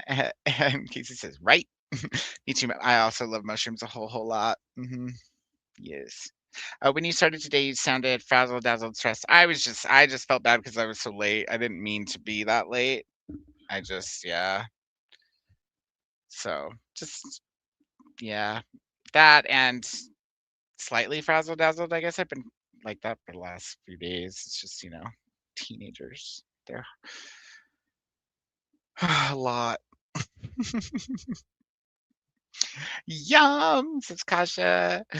Cynthia says, Mel, our 5-year-old son picked the toppings. He loves mushrooms and olives. That's so cool. Jane used to love everything, and now she's picky. Yeah, I get that your taste buds change and stuff, but I've never known anybody's taste buds to reverse. You know what I mean? Like, usually you don't like stuff, and then you start to like it. Not you did like stuff, and then you start to hate it. I just like, what? But it's okay. It's fine. It's whatever. I still use what's it called? The umami seasoning on everything. It's like pure mushrooms. Nobody ever says a word about it. So I'm convinced, of course, that people just don't know what they're talking about when they say that they don't like mushrooms. Who's messaging? Oh, Skylar.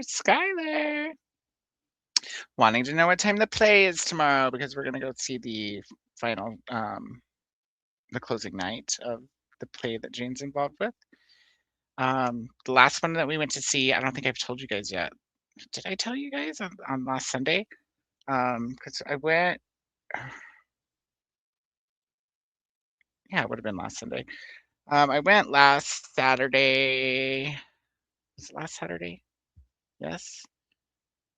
To the 7 p.m. thinking that it was going to be the main cast, and it was. Well, I thought originally it was going to be the main cast, and Jane told me that all of the shows were going to be the understudy cast that weekend, being Friday night and Saturday matinee and Saturday evening. And so we went to her mom and I went to the evening one on Saturday. Then it turned out that if we would have went to the matinee, we would have caught the main cast, which was ironic, right? But they had not informed Jane correctly, so that wasn't her fault or anything. But needless to say, I'll be going back tomorrow evening because I want to see the main cast. So they are doing the musical Hadestown, which is it's touring. It's Broadway touring right now. And it's a decent show. I liked the story. I liked the music for the most part. I need to see it with a couple actors doing being the main stars is all. There's a couple kids that were okay. Maybe one person was like, not to be mean or anything, but it could have just been like their first performance ever too, you know what I mean? But there was some crackling and some squeaking here and there. I'm itching to just see the difference actually, and then I was gonna try to get us tickets because it's gonna be here in Junction in May. I think maybe May or July. I don't know, sometime this summer. But they're sold out already, like the actual Broadway one. So that's too bad. I have to try to find it on YouTube or elsewise. And maybe listen to the soundtrack because it's I enjoyed a lot of the songs actually.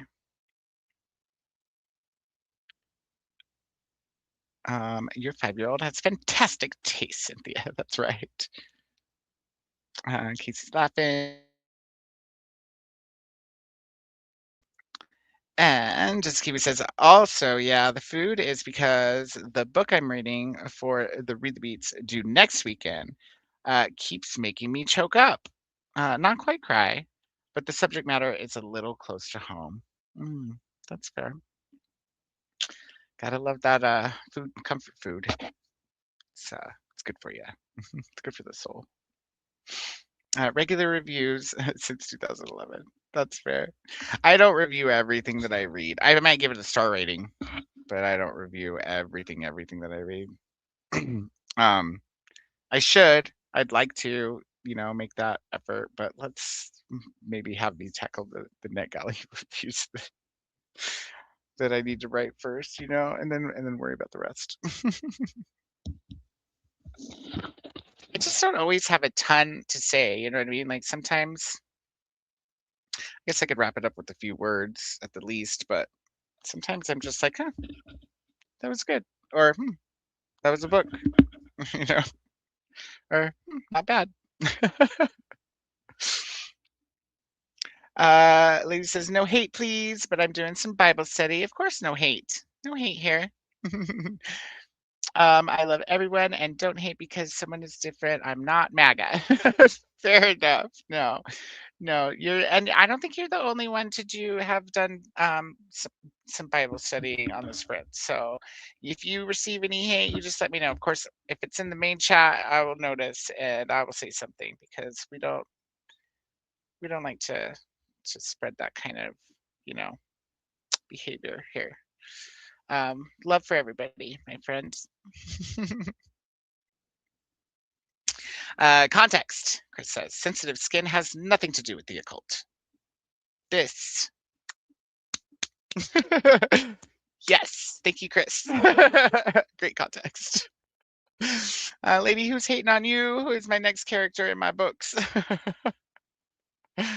See, we got your back. Liz is back from dropping off their sister now to study. Welcome back to Liz. Mel says, absolutely no hate over here, lady. Just Kiwi says, you do your Bible study. We are not judging. And Casey says, I read the Bible. I just don't wear labels. Besides, bitch mom. I love this. I can't spell labels. I read labels. Oh, I just read it that way anyways. I read ladies. It's just- oh, good times, you guys. No, since I'm actually really behind on my Bible studying, LOL. Thanks for the reminder, lady. Excellent. Yes. No hate at all. Nothing but love here, lady. You are more than welcome and safe in this space. Um, all right, that's the end of the comments. We're gonna go to our next sprint, and just in time. It's about 15 minutes before I'm expecting a phone call. Actually, I don't even know if I would be expecting a phone call because my daughter doesn't have her phone right now. She would have to borrow a phone from somebody, which would be the wise thing to do. She does have my number memorized now, which is good. But we're gonna go to Sprint. I'll probably just drive over there and make sure that everything's copacetic. What was I trying to do? This one. Ah! All right. We are going to go to another hour and a half sprint. If you're hanging out, I will see you in 90 minutes. If you are unable to or need to leave before the sprint is over, I will tell you good night now. Thank you so much for tuning in and being here and hanging out with us. It's always good to hang out with friends. Hopefully, the majority of you are going to stick around, and we'll see you in 90 minutes. Happy sprinting!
Ding, ding, ding, ding.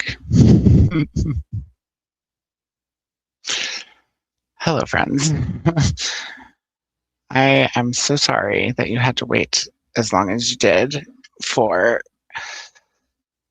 an update.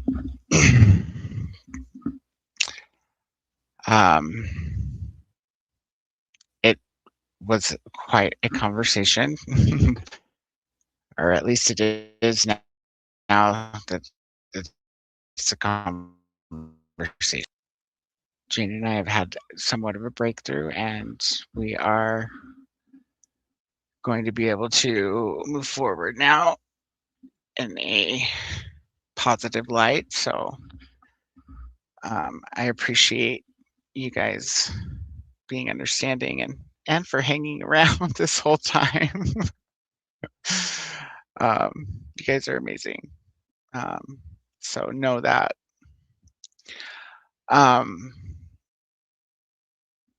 Life is hard, you know, but it's not impossible. It's just takes some faith and some practice, maybe. Anyhow, sorry to cut your sprint short, but you know me, and I need to talk to other people besides my daughter as well. Plus, I'm curious what you guys have gotten up to and how you feel about being so productive during one of my sprints. It doesn't happen very often. It's not guaranteed to happen again. But yeah, here I am. Here you guys are.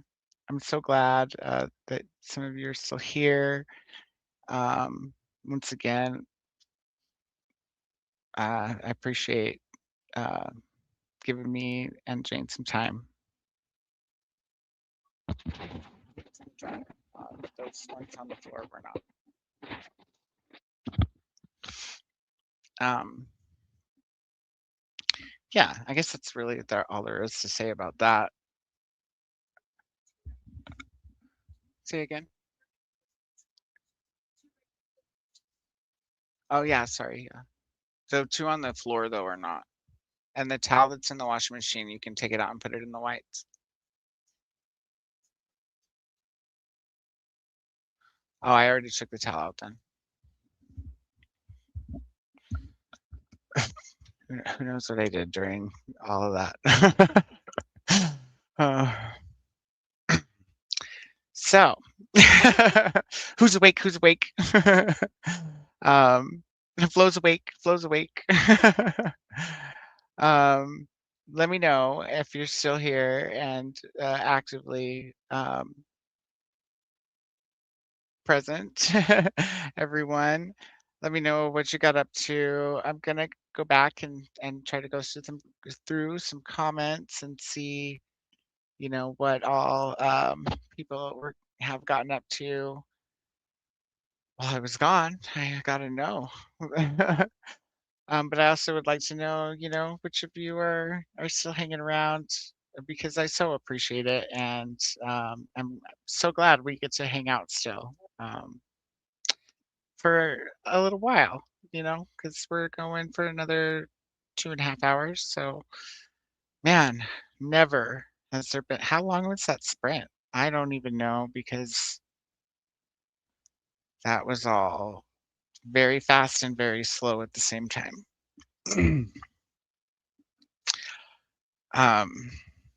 And educational in a lot of ways. Anyhow, I love you guys. Let's see how everybody is doing. Hey, Charles. Yeah, Alpha. Aw, sweet. Thank you. We just had to have a family talk. And it took a little longer than I anticipated, but it was worth it. And I appreciate everybody hanging out and waiting so patiently. That's all. I wonder how many people I woke up with my ding, ding, ding. Looks like we have some people that are actively awake, so we'll hit these ones first. Charles is here. Just got everyone to sleep, maybe. That's a feat at your house, Charles. Cynthia was not productive at all. Our son hates night sleep time, so that's always a challenge. It's okay. I'll have another glass of wine. Glad to hear you had a good talk. I appreciate it. Thank you so much. I'm sorry to hear that sleep time is a struggle. When he gets older, it won't be. It'll be waking up, right? That will be the challenge. I also have a brand new box of wine that I probably need to indulge in a glass from as well. But we can talk first.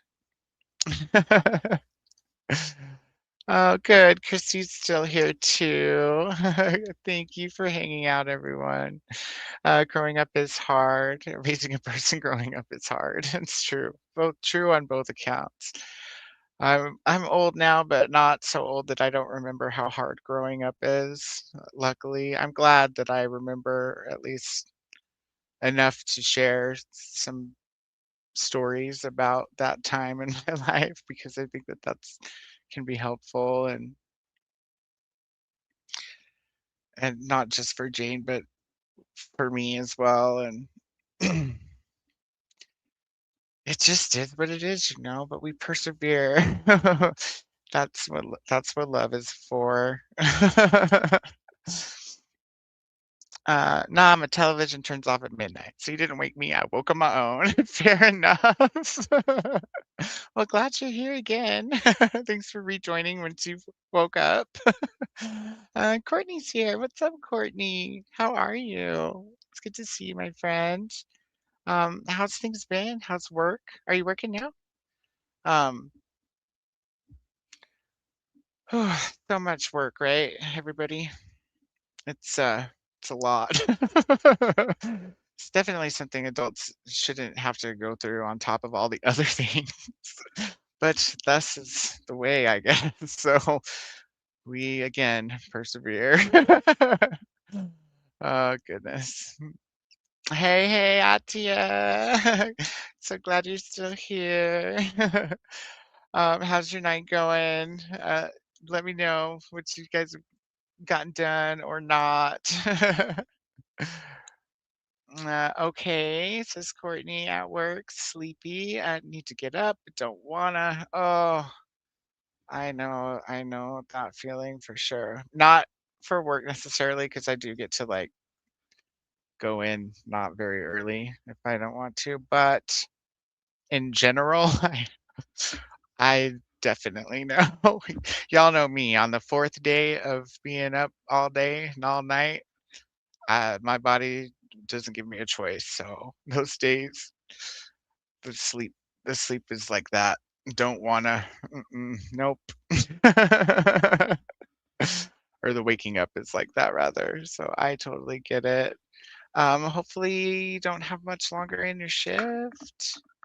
And you're at least having somewhat of a good day, maybe getting some reading in between the duties, or at least the sleep, because that's important too. Christy says I have a sign on my wall that says it. It is what it is because it is. Something my dad says to me over and over. It's something that I say a lot too. I think it's a good mantra because even though it sounds dismissive to the untrained ear or can sound dismissive, I think that it symbolizes acceptance, and acceptance can be so important. Acceptance of the truth, especially, right? And acceptance of what you have no control over. And those things can be really vital to, you know, being able to be happy and being able to have perspective. So I love that you have a sign on your wall that says that. I think that I might need a sign on my wall, although there's not any wall in here really with space, but that's gonna change. Maybe we'll get Jane a sign that says it is what it is. Or maybe we'll put one in the bathroom because so often it is what it is in there rudely. The older we get.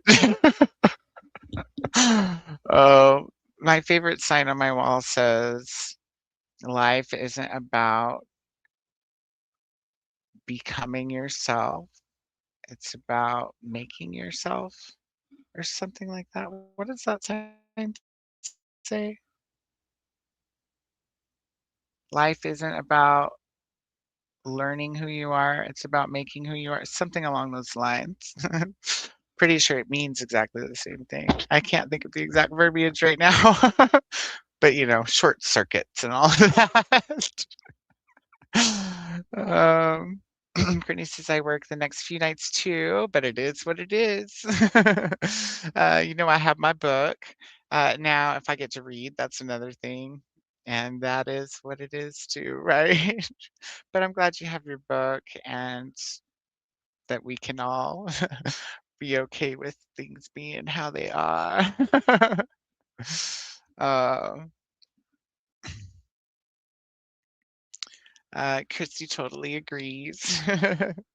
Excellent. See, I know that I hang out with good people, good, like-minded, you know, just this is why I love hanging out with all of you guys. You guys are awesome.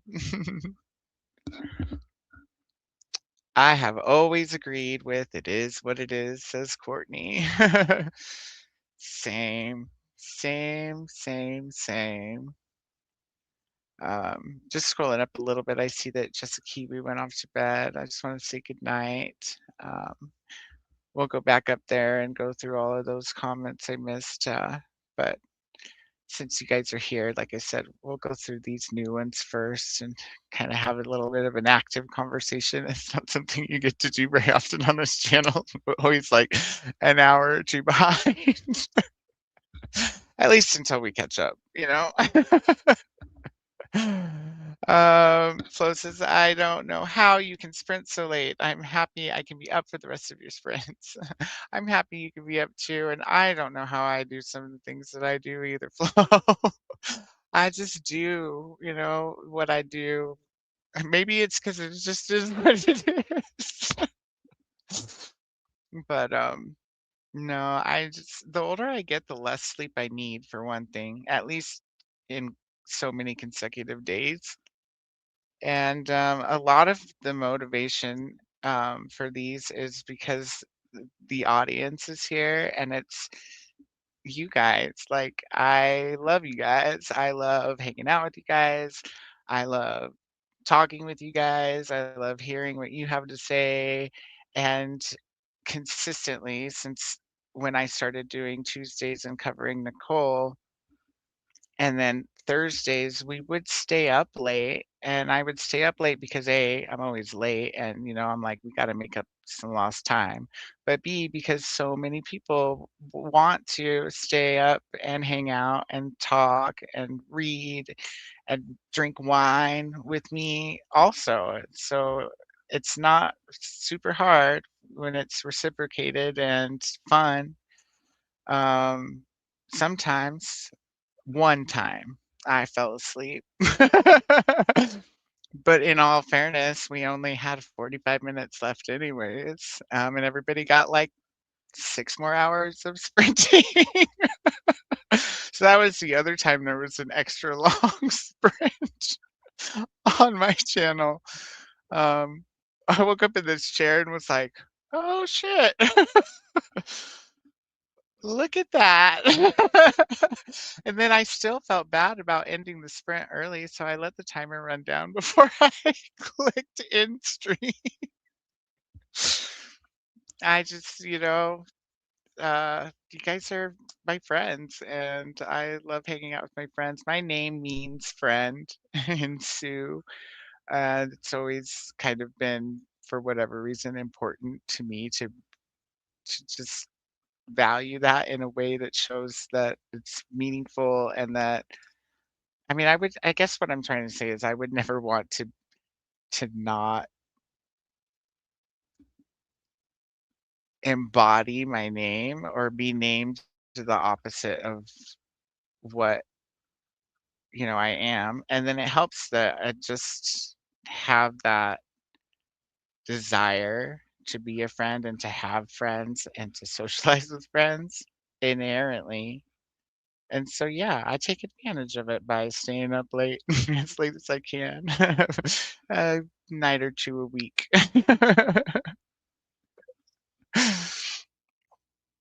Oh, hearts to you too.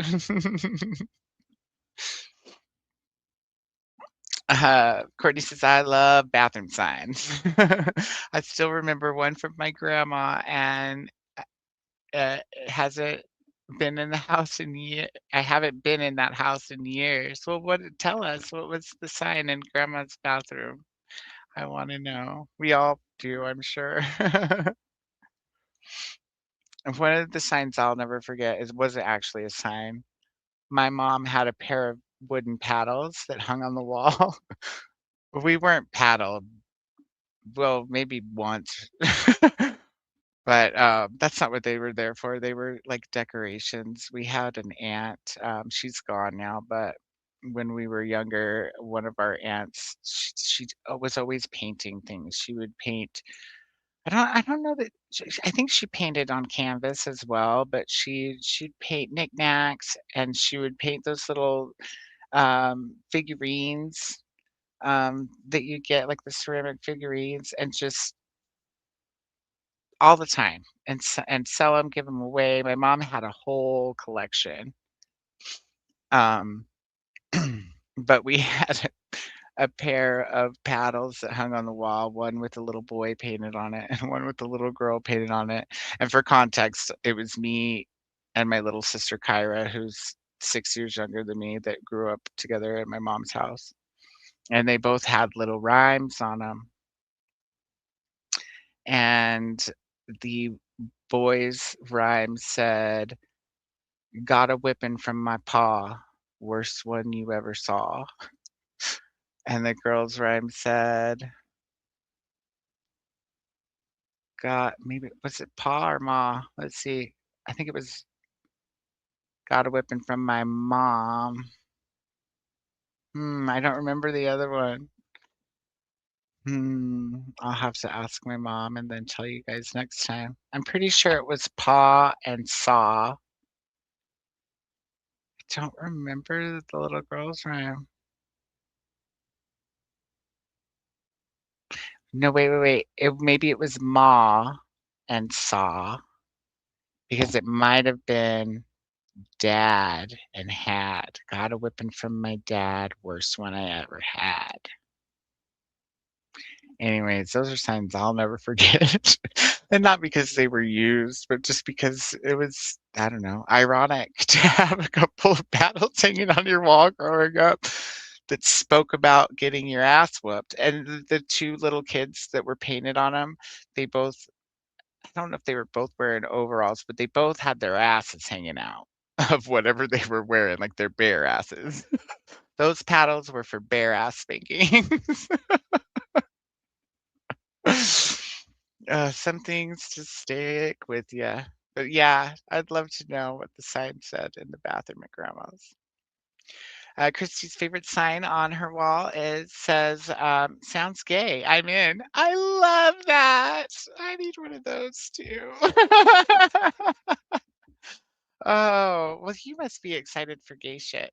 It's probably going to be semi low key, to be honest with you guys, because I haven't had the capacity or the partnership that I planned on having at least at first, um, in the sense of planning things.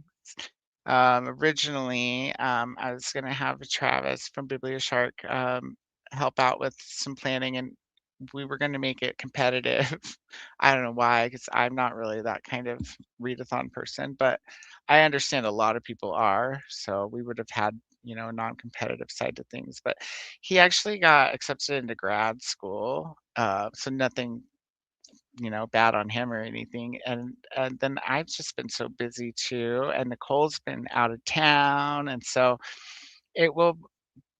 be maybe slightly more than Thrown Together, but probably not like the most elaborate readathon you guys will participate in. I can promise you one thing. It's gonna be fun as shit, and it's gonna be 18 plus, and it's gonna be fucking gay. That's all I can promise you. And if that's enough to entice you guys, then I hope to see everyone there because I'm excited even for that little bit. I love that sign. We need to have that mantra flash up on all kinds of things during gay shit. Cynthia says, my husband and I are watching our funny show, 90 Day Fiance. These couples are hilarious. I've never watched that. I, in fact, went a long time without watching any reality shows at all, let alone dating shows, until was it Nicole that pointed out Dating Naked, I think? And you want to talk about some craziness and some entertainment? That show's wild. I mean, to think the first like fully nude dating show would be on Paramount and not Cinemax or something, you know? But yeah, that show's a trip too. Um, Crazy sauce. Tell me a little bit more about 90 Day Fiance. Do they just have a time limit on it? What's the end game there with that show? Different people every episode, different people every season. I'm curious. I don't know if I'll watch it because I rarely watch TV anyways. When I do, I'm consistently, trying to catch Jane up on shit that's way before her time, but totally relevant and necessary and cool. Like every horror movie in existence and every musical that's worth watching. An occasional old TV show at some point when I have extra time, like maybe, towards retirement, if that ever happens, maybe we'll have to tackle Buffy and Angel because that's just so excellent. But not a lot of new TV unless people are buck naked, and then who could help but watch that? I mean, not me. Courtney says, if you sprinkle when you tinkle, be a sweetie and wipe the CD. I also love it. I'm so glad you remember something so cool. I love that.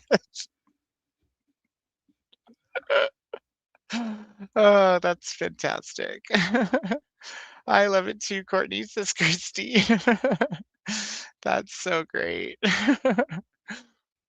Achi says, I was prepping for bed, but now I am incredibly hungry, so time to snack for a bit. Hey, you know that is condoned, encouraged, and all the things over here. So you just remember to tell us what you're snacking on and do your thing. Flo says, I always say, as with life. Yeah, that's a good one too.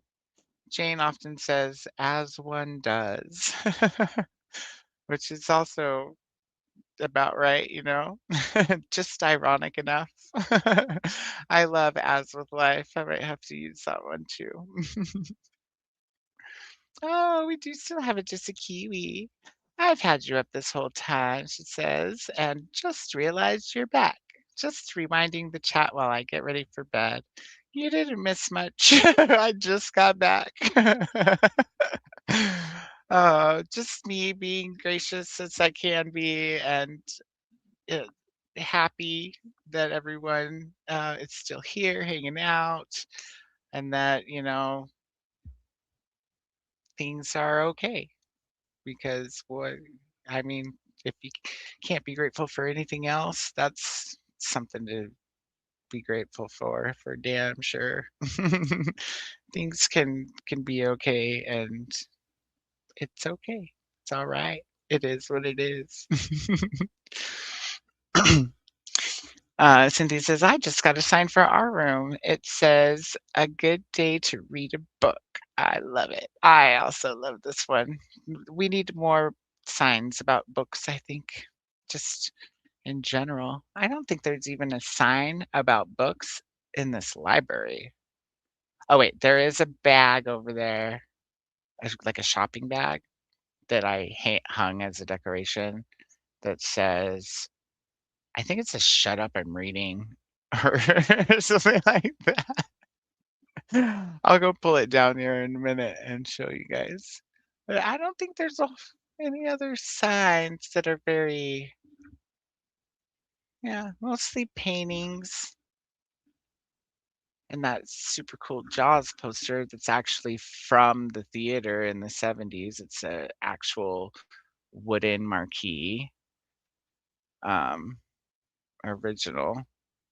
Painted. It's painted. It's so that's I've always been kind of proud of that. My cousin gave it to me, one of my cousins, as a gift. He got it from like we our town does the spring cleanup is what they call it. So once a year you can just set as much trash as you want out on the curb. You don't even have to bag it, and the city will take care of it. So they call it spring cleanup. It's your one time every year to just throw away any and everything you want to throw away. I mean, your furniture, TVs, things that are not normally accepted by without having to go all the way to the dump.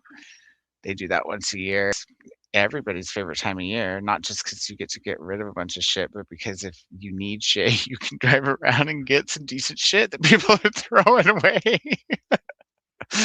I'll have to keep an eye out for some book signs, though. We need more book signs in all of our lives, you know.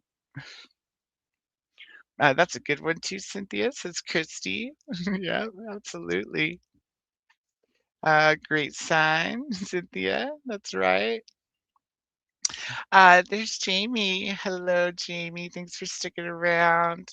Got my review posted, so I'm off to bed. Good night, Koda. Thanks for sprints. Yes, thank you for sprinting and sprinting and sprinting and sprinting and sprinting and for being here. I love you, my friend, and I hope you have a wonderful night. There might even still be time for me to write some reviews. I think reading is probably at least out of the question if I would want to write reviews before the next 2 hours is up. But I think I'm okay with devoting that time to attempting to get those 2 reviews out that I owe you and Jessica Kiwi because of prior conversations, and for no other reason, but and myself, you know. I think that may be what I do, um, for our last bit. While we're conversing, everyone, please let me know if you're going to be hanging out, if you've got to go, and if you are going to be hanging out, if you would like to do more long sprints, or if you're sick of the long ass sprints tonight and want to do shorter sprints. There's no wrong answer. Like I say always, I'm just glad to hang out with you guys. And so you let me know what you guys are feeling, and we will do the feeling thing, the consensual feeling thing. Cynthia says, also, this sign, the world belongs to those who read. Yes, yes. That has so many valid underlying meanings, in my opinion, you know? Like, mhm, just it's just so much more important than some people give it credit for, I think. Oh, don't worry, that's not tiredness. I'm definitely awake now.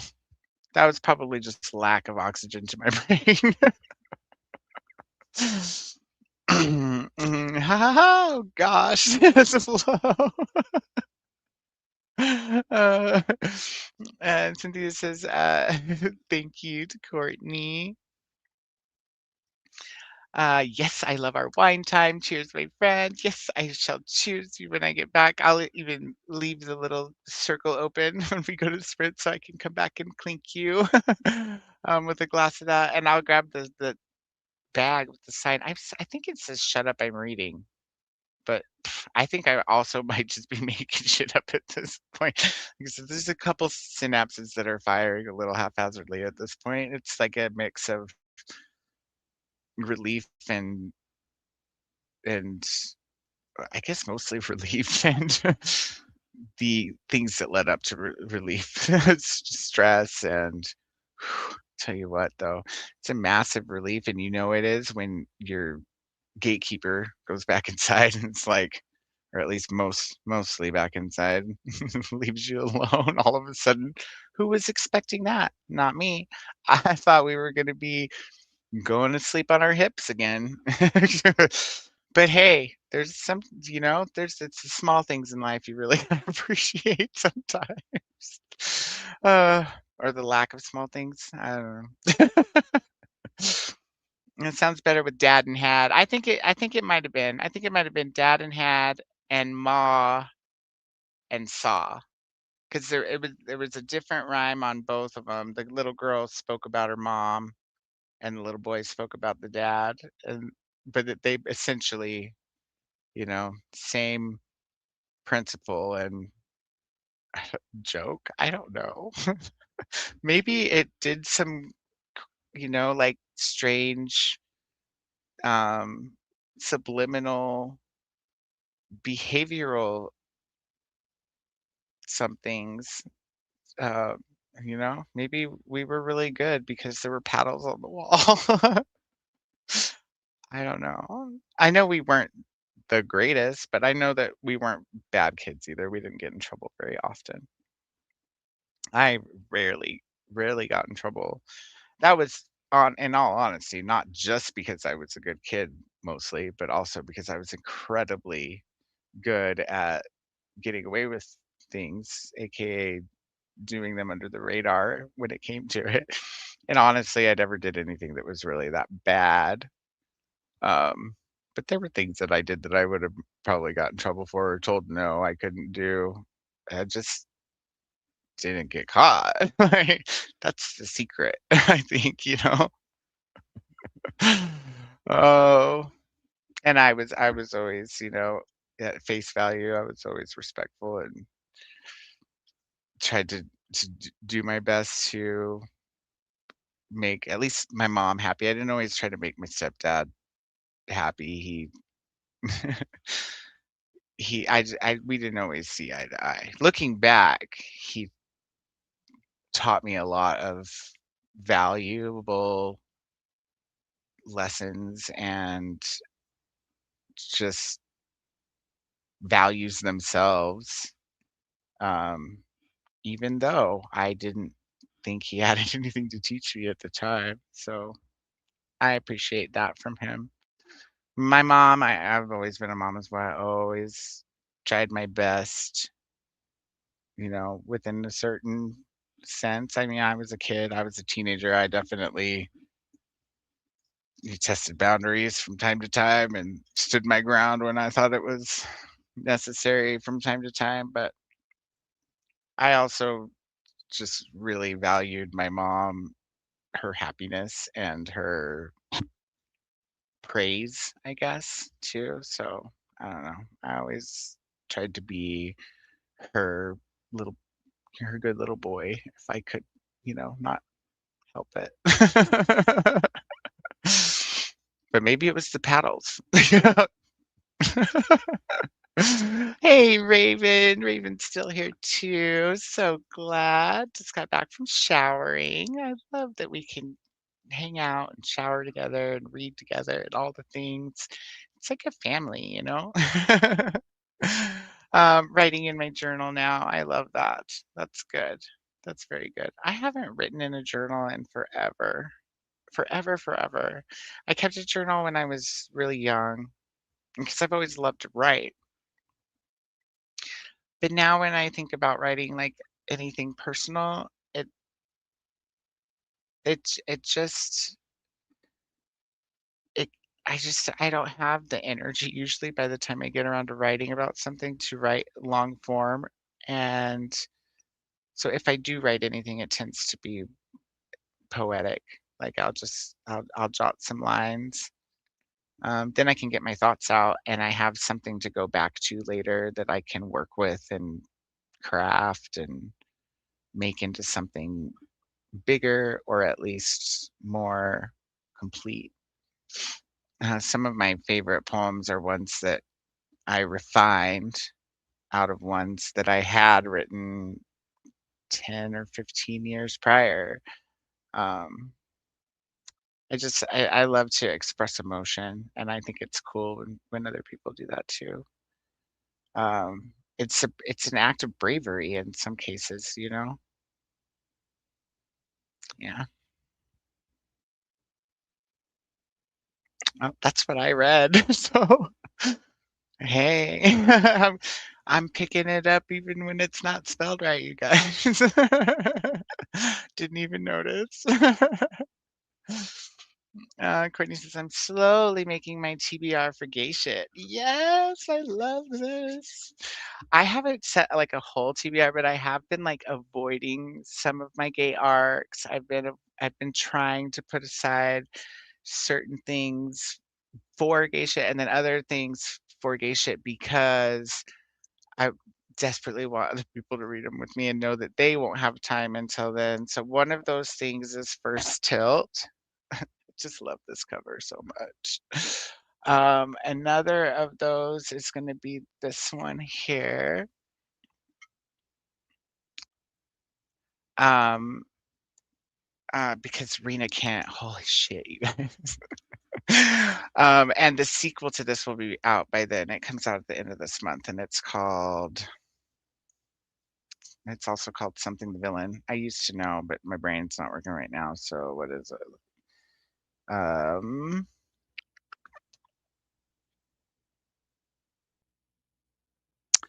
apparently Beautiful Venom in another series. If you guys are familiar with Rena Kent, it's not a gay series, but apparently that book in that series is a gay story. So that's exciting. I only read God of Fury. I probably won't ever go back and read the rest of them, God of Malice and everything, but I'm a fan of the gay shit by Rena Kent. I thought that the best thing I ever read was that first Nyla Kent book that we read, which was pretty hot, not gonna lie.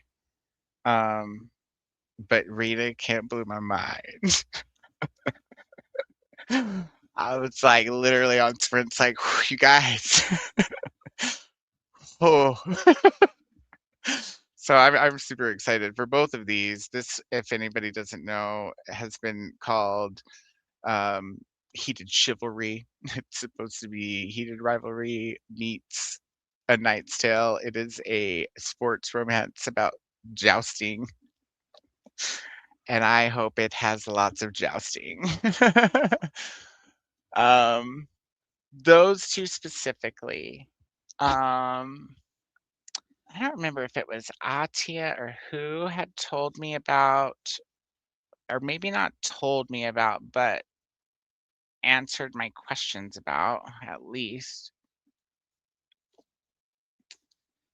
this book. But I found this used. So this is a high potential. This just looks fun. And then other than that, I have a ton of arcs. I've got pretty much all of the free Audible gay shit that I could get my hands on. It's nice, those little tiny short stories to just have on the fly.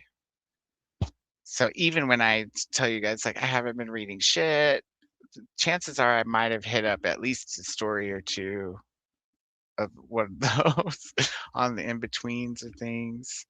Um, I also want to expose myself to some things that I don't typically pick up. So I am looking for not necessarily spicy It can be, doesn't have to be though, because it would be new to me either way. So something that's recommended in the sapphic genre, because I don't tend to pick those up. Um, Nothing against them, just I like jousting, you know? So, but yeah, I would like to pick up some stuff that I don't typically. So I am looking for some sapphic recommendations. I'm looking for some like poly recommendations. I definitely want to read something in the trans sphere, because not only is that a new genre for me, but it's not something that I have a lot of exposure to in my everyday life. Other than, I mean, I know some people, but I'm not close with anybody. Um, Other than on BookTube, there's some friends. But I definitely don't have a lot of exposure to that world in and even more of a sense than I have with these others, nuances. So I'm looking to hit up something in that side of the genre. I'd also love a recommendation on anything that's has to do with non-binary or general queer. I'm not even sure that I know what the general queer thing is anymore. There's so many colors in the rainbow now. I don't. I'm just too old, so I need to read stuff that will help me comprehend.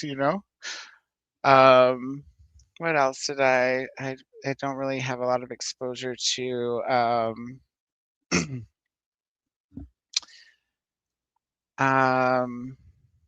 just pretty much everything except for male and male, and the occasional female female.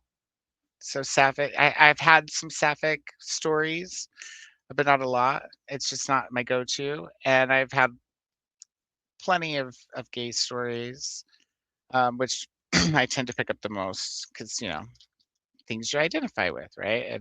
And stuff.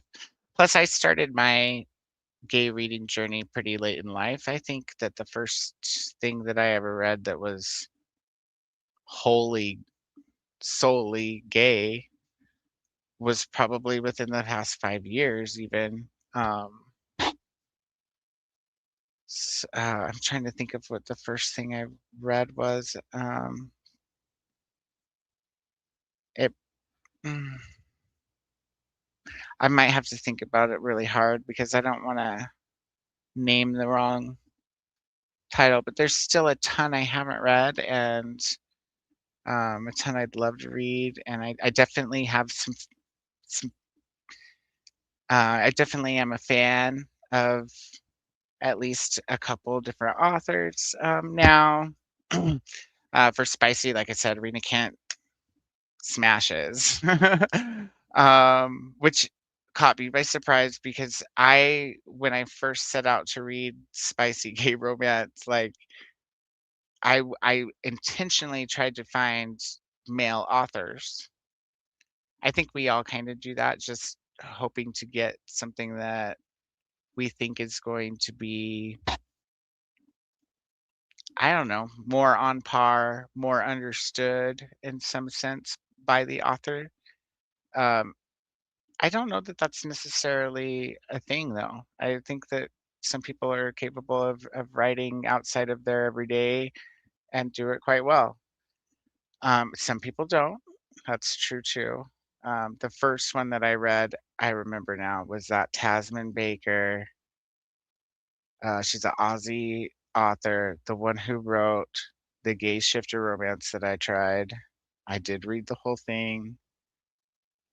I did laugh out loud. I did cringe. I did probably not write a mean review, but I was definitely critical over the hair gel scene. And I talk about it all the time. If you've missed that, just know, please don't use hair gel as lubrication. That's not a thing. I don't think that's ever been a thing. If you can find me somebody who has used some LA looks for some LA licks, you let me know because I want to talk to them. I'd like to interview them. Absolutely. And then on top of that, to be a Harry Ware thing, that just doesn't even sound smart. So I was a little critical about that one. Yeah, I'll be looking for recommendations now. You guys know me. I can read fast, but do I always read fast? When I read, right? So do I always have time to read? I sure hope so. So short recommendations are appreciated as well.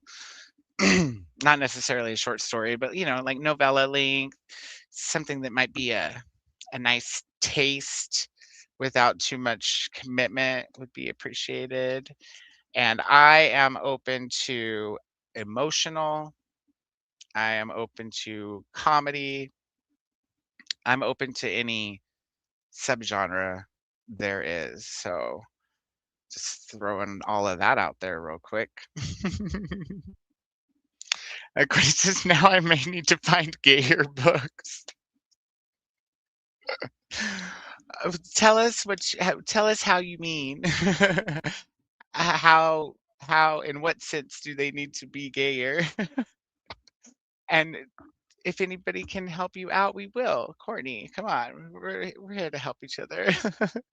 Tell us what you're looking for.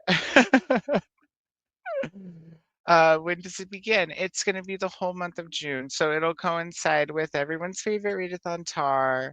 But I could not see picking a different month because that's Pride Month, and I never see Pride readathons during Pride Month.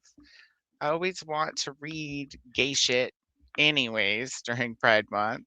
And so I was like, why not just ask everybody if they want to read gay shit with me? And so far everybody's been like, yeah, gay shit. It's like that sign of Christie's. Gay shit?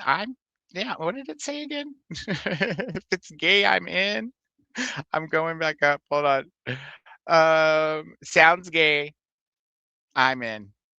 Yep, that's pretty much everybody's response so far, and I love that. Oh, so it'll be all of June essentially. Um, Knowing me, I'll probably want to start the day before, but that's because I'm at least part metaphysically Aussie. So, I don't have a whole lot of traits, but I am on the Aussie time zone a lot. So, probably kick it off early with some like late night sprints.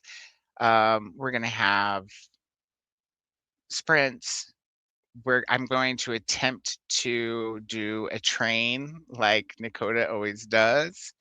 There will be some subtle nuances, some subtle differences. So it'll be 24/7 the whole month if we can pull it off.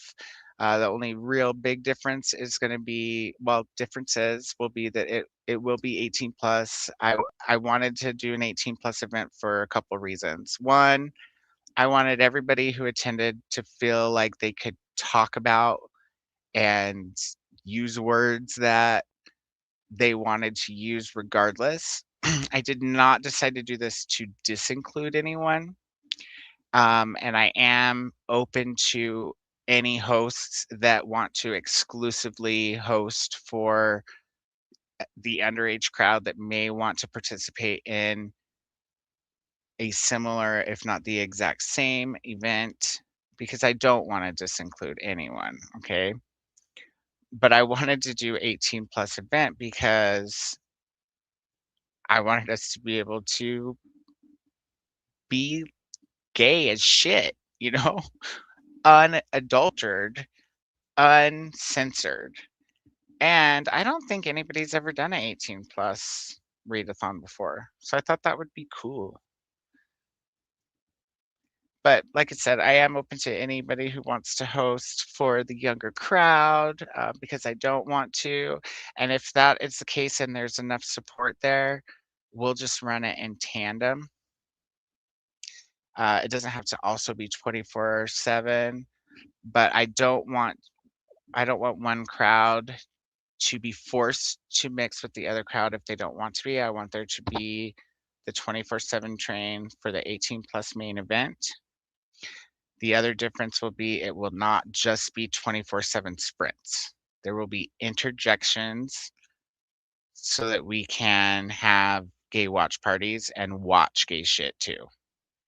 There's gay shit I wanna show. I'm sure there's gay shit other people can recommend, and so we will not just read, but we will also watch gay shit. Um, to give an example, one of the flicks that I would like to show everyone is one of my favorite rock operas. It's not the Rocky Horror Picture Show. It's called Hedwig and the Angry Inch. If you've never heard of it, look it up if you want some kind of spoilers or anything. If not, then I encourage you not to look it up and just to be pleasantly surprised. It's a fantastic story and it has excellent music. Um, and it's fun and funny and has heart. It's got all the things, but it's a good one and it's not one that a lot of people have seen. Um, I don't necessarily want to bog people down with heartbreak and tough um, stories. Um, so I was not going to suggest watching anything that would be too sad or heavy. I do want it to be light-hearted.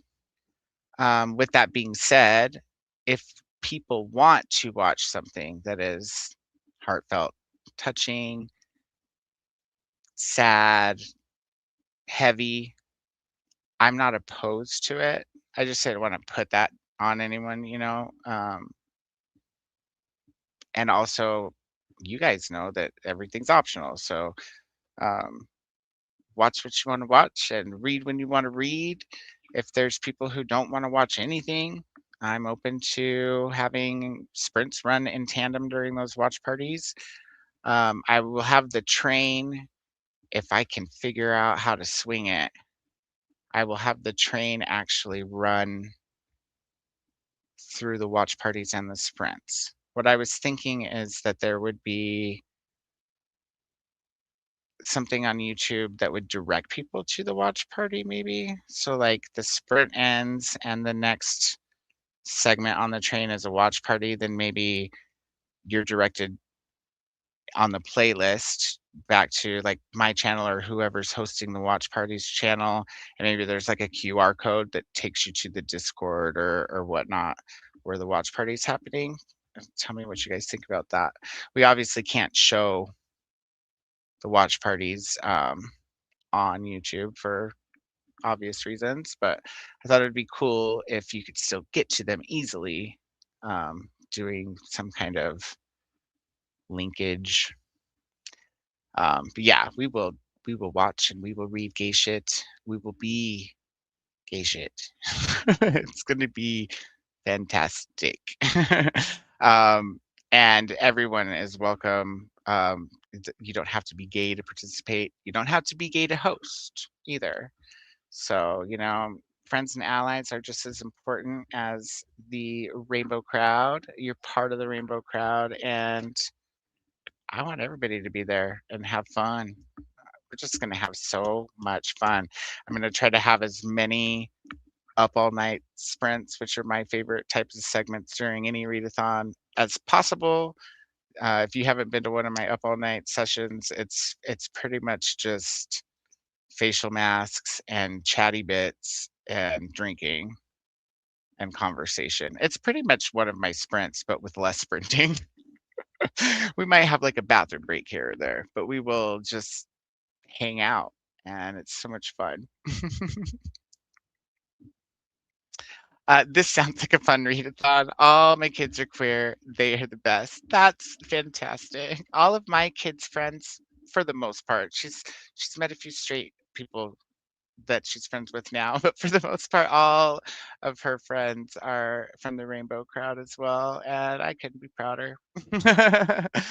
She's got a lot of good friends, and they're all, even though they're all queer in some sense, they are all different, very different from one another, and make an excellent little. I love their little ambiance, you know. That's so cool, Christy. It's so cool that you're proud, and we just need more of that in life. I think from the masses. Okay, shit is June, all of June.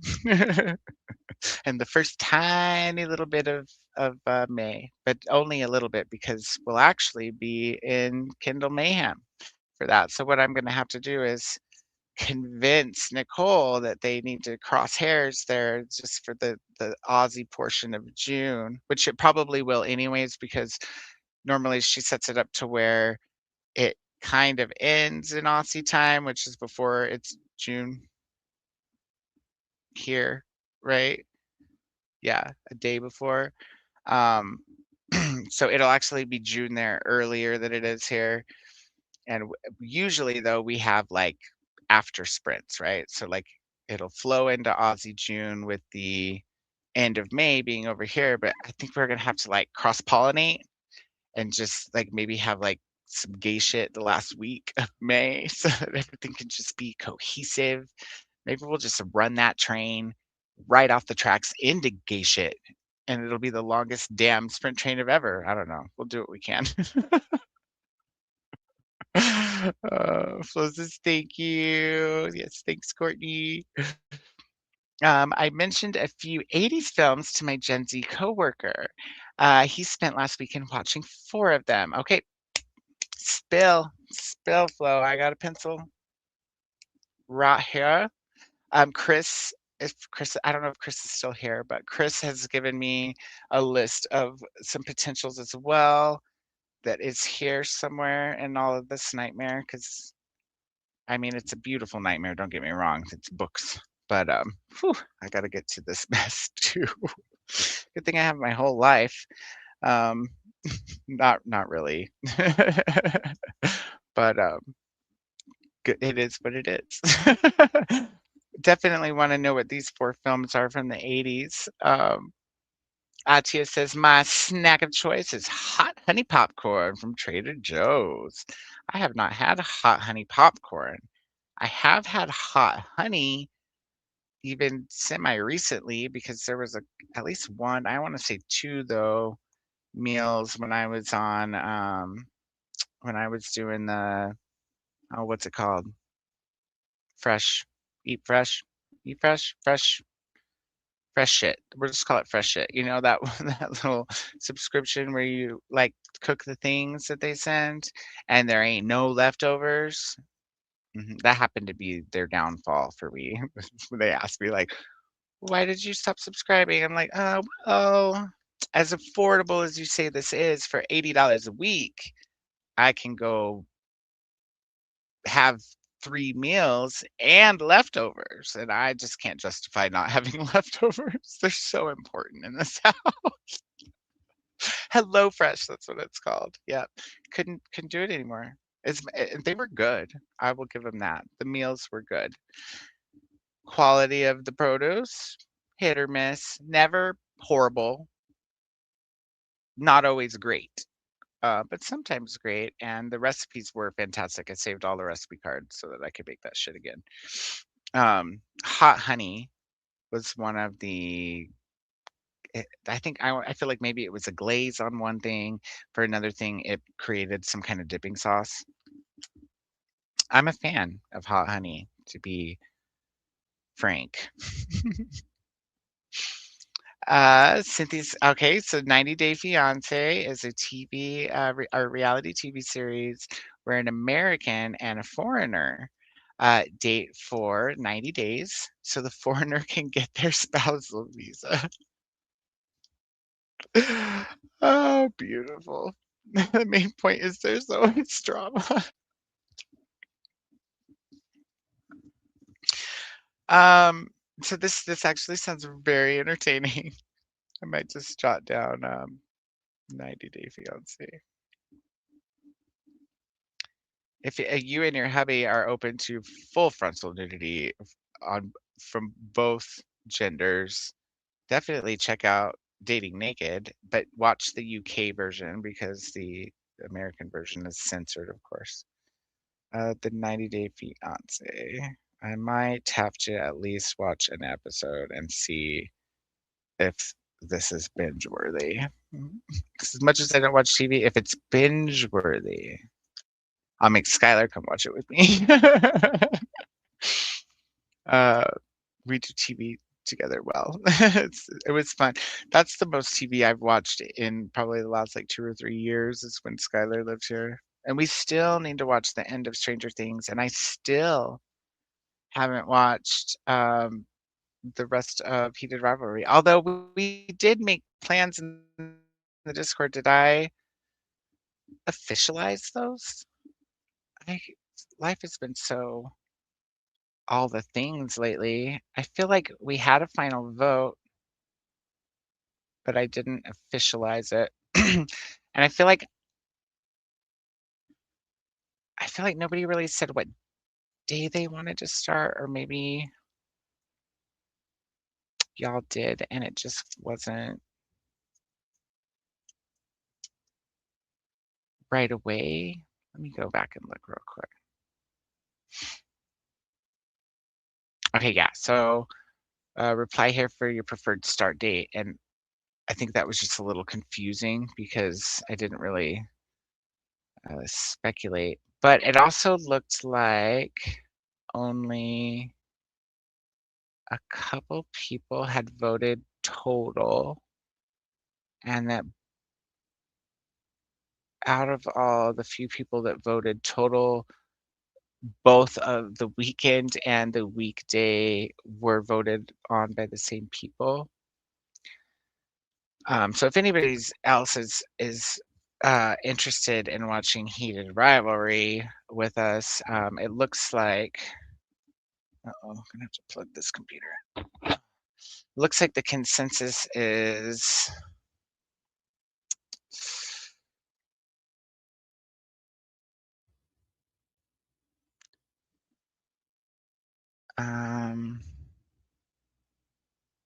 looks like the majority says either. Well, I was going to do both, but like I said, there's only a few people that voted, and they voted on both the weekdays version and the weekend version. So if it's all the same to everybody, we might just do either or. But the majority for the weekday version, which was going to happen weekday nights, except for on Thursday and now Friday, unless we were to just do one before sprints. Looks like the majority said anytime, pretty much between 7 p.m. Eastern and 9:30 for the start time, and either 1 or 2 episodes per night. There are 6 episodes, so if we did 2, it would take us, what, 2, 4, 6, it would just take the 1 week to watch them all, or 2 weeks to do 1 episode a night. The same voters came in on the weekend option. The majority is saying either noon to 3 with 3 episodes, or 2 to 5 Eastern time for 3 episodes. So consensus there is to watch 3 episodes a day. And it looks like Saturdays, so that would be 2 weekends long. If anybody else is down for that, let me know. If I need to put the polls back up, I can do that.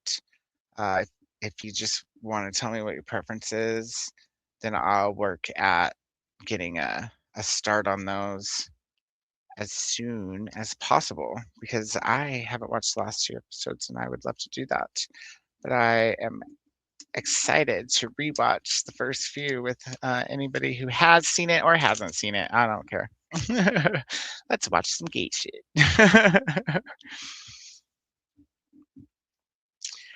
Drama. You gotta love it. Multiple couples are chosen every season. Okay, cool. I like that. I like that. That's fun. When on Dating Naked, they do something similar. So it's only 1 season per how do you say, like there's there's a group of couples, and that group of couples is for the season, but it's one of those where they have to vote people out every other episode. And when they vote somebody out, they typically will bring a new person in to cause chaos, drama, turn the tides, whatever it might be. Sometimes it's somebody who was on previously and got kicked off and was all in love with somebody who's now with somebody else. It's good juicy shit too. And just all over the place. Tsuki says, "Whoa, gay shit." Still catching up with the chat, but I saw Courtney's comment on when it starts. That's right. I think we're all excited. Flo says, we have a bulk pick. We have bulk pickup here in Texas. For some, it's better than a yard sale. That's pretty much the same concept, I guess. Yeah, I lived in Texas like my whole life. Those paddles on the wall were in Texas, and from the time I was 5.5 until I was 17, I lived in Texas, in Central Texas, and I never heard of bulk pickup, but Texas is also a big state, so could be that it's called something different where I was, or I just wasn't aware because I was young and or youngish and busy being a teenager. But that's really cool that they do that too. That y'all do that. Courtney says, Cynthia, that show is an entertaining train wreck. I used to watch before the 90 days. I used to watch before 90 days, before I lost interest. What made you lose interest? Just Kiwi says, I'm just catching up to the paddle story. Don't lie, Koda. I'm sure you would love to be paddled now. I mean, it's probably depends, on if the gatekeeper's present. Good old Henry don't he shies away from any physical contact at all. But I mean, I don't know. I'm not sure if I'm into that or not. I've never had the opportunity to explore that side of myself, if it exists, I guess. In either a receiving or master sense of that.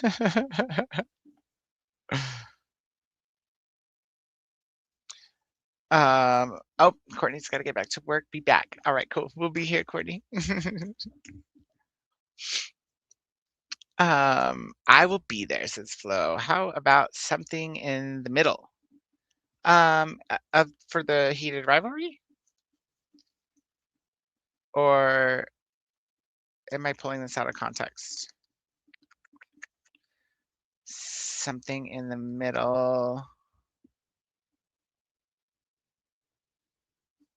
Let me know what you mean by that, because I wasn't paying attention to this side of things that's coming through at the same time, like I'm always trying to do.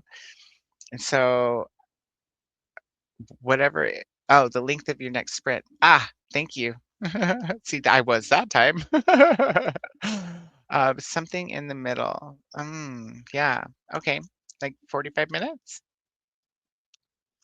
Or, yeah, I mean, whatever y'all want works for me, to be completely honest. Cynthia's going to be here at 90 minutes, so that works. Okay, so 2:45s would probably also work for Cynthia, I'm guessing. We only scheduled for another hour and a half now, but we could go over a little bit. I'll survive and still be able to get up in the morning. I have gotten plenty of sleep the past couple of nights in a row because being a responsible adult who's stressed out sometimes is very exhausting. So it's quite easy to not stay up late in those cases. I mean, by the time you sit down and catch your breath, you're already asleep. You didn't even know you were going to be, like in some cases. And just Kiwi says, I'll actually be going because I have to go to bed. But I had to come back and make you say some weird shit comments. Fair enough. So glad you did. I was sad when I saw that you had said goodnight and I had just come back. So I'm glad that you made it back to have me say some weird shit. Plus says, I think my life is too dull to document that, and I don't keep up with journals of any kind. That's fair. I think when you're younger, you don't care if your life is too too dull. You just want to be expressive, maybe, or just write, or sometimes maybe just doodle in the damn journal and not really actually write anything. I used to do that sometimes. But no matter what you're doing with it or not, um, it's cool, you know? And who are you to say whether your life is dull? Somebody else might think it's the most exciting shit in the world. Like, never know. There's always a different perspective out there for every situation. I know that. Carmen Lee writes Sapphic Romance. All right, here comes some Rex. I feel like I need a whole different page for this, but no, this one's gonna do because I don't even know where there is another page right now, y'all. Okay, so let me just put Sapphic, put Saf. Carmen with a K, Lee. Any recommendations on what would be, prime? Just be a really good example to set her off in a good light or the best light. Maybe you want to read more of her stuff, perhaps. What's the one that you would pick? T.M. Richardson writes Polly and Why Choose and has 3 out so far. All right. Polly. T.M. Richardson. I feel like there was one on NetGalley that I don't know if I requested it or not. I think I did because oh no, it wasn't. I seen it at Walmart, y'all. There was a Polly book there that I was like, hmm. It also had a really beautiful cover and sprayed edges because they all do now at Walmart, which is just rude. But and I don't think I wrote it down because I was expecting that I would just be able to like search for the cover colors on Walmart and get the same kind of search results that Amazon gives you when you search for something ambiguous, which is pretty on point. You got to give them that. Doesn't work like that on Walmart, unfortunately. But I will figure it out. I know it was fantasy. The cover was blue with like silver, I want to say. I might just have to go back to Walmart and write it down. I should know better anyways, being all old and forgetful. Crave by Shay Sanders is Why Choose. All right. Crave. Shay Sanders. Excellent. I'm not even surprised Atia got the Rex either. Just for the cameras and I've heard of this one. That's was that the one? Did you recommend it for was it Smutmas? Um this was on a list and I didn't get around to it at some point, I want to say. Or maybe just being read while I was reading a list. I feel like we talked about this before or it was on a list though. And so it's probably on one of my lists somewhere. This is who wrote Just for the Cameras? Um, if it was for a Smatella event of any kind, then or mentioned during Smatella, then I might have it already, at least the ebook.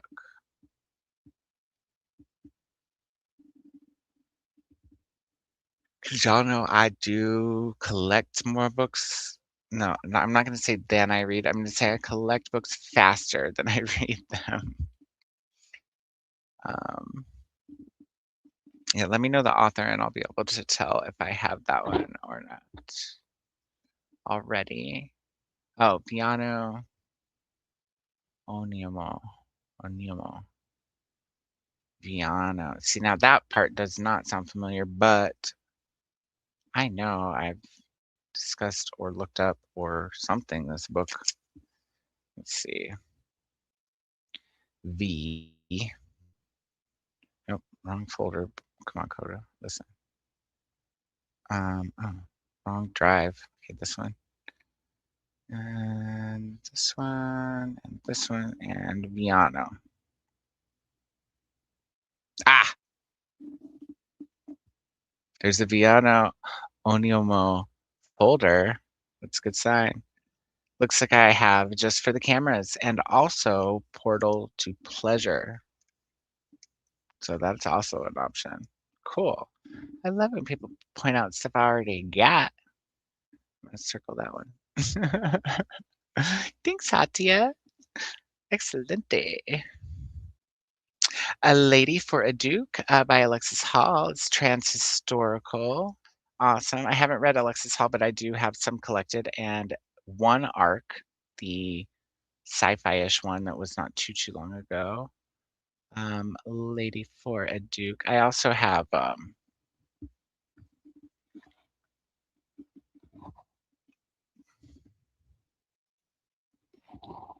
this one, and Best Me Got Me isn't boyfriend material. Alexis Hall also. Best Me got me that one for a birthday or two ago, or Christmas. One of them. I think it was birthday. A year before this past one. So that's been on the TBR for a minute. Lady for a Duke.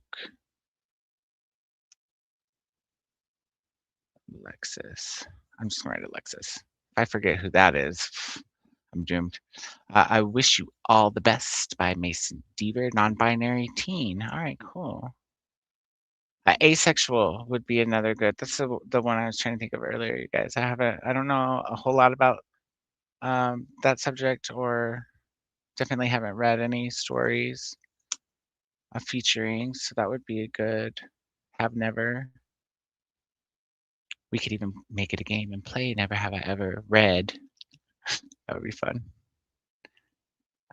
Mason Deaver. I just like that name too. Oh, wait, no, a trans teen with a non-binary friend.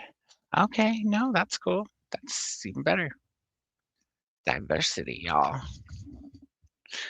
I want to give you flowers, or give your flowers. By ML Sexton is sapphic and only 64 pages. I like that. I want to give you flowers. I love that title. ML. Has anybody seen ML in a while? I miss ML. I never see ML anymore.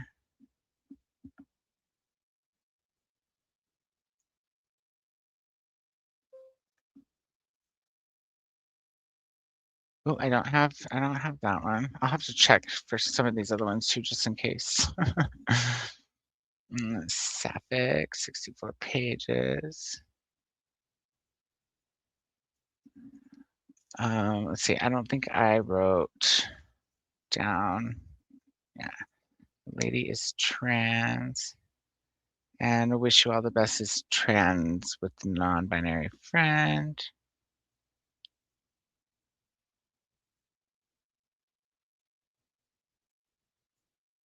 Cool. Thanks, you guys. What excellent recommendations. Hey, Mama. How you doing? Good to see you up so early. We've been having a good old time over here. Do you know how much sprinting my Pete's had tonight? So much. Like, wait, it's like not just even a record. The only reason it's not a record is because at that time I fell asleep. That was the most sprints that anybody ever had over here, but it was a lot of sprinting tonight. How you doing? Flo says they were fantasies. Okay, Beastmaster. Okay. I know this one.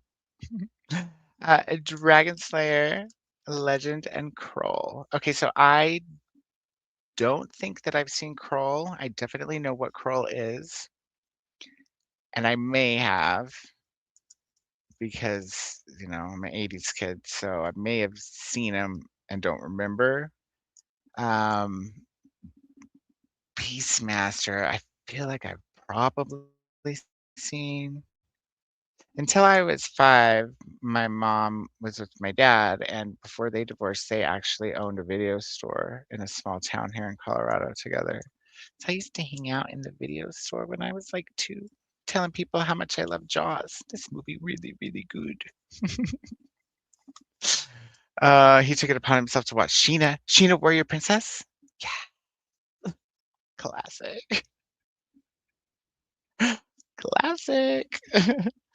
That movie there is kind of gay by association or something, don't you think? I keep forgetting about the last season of Stranger Things. I have 3 episodes of Legacies left. The last season is so disappointing. I've heard that from a lot of people. I feel like the more that I hear that, though, the less I have to expect and the better it'll be. So there's that, at least.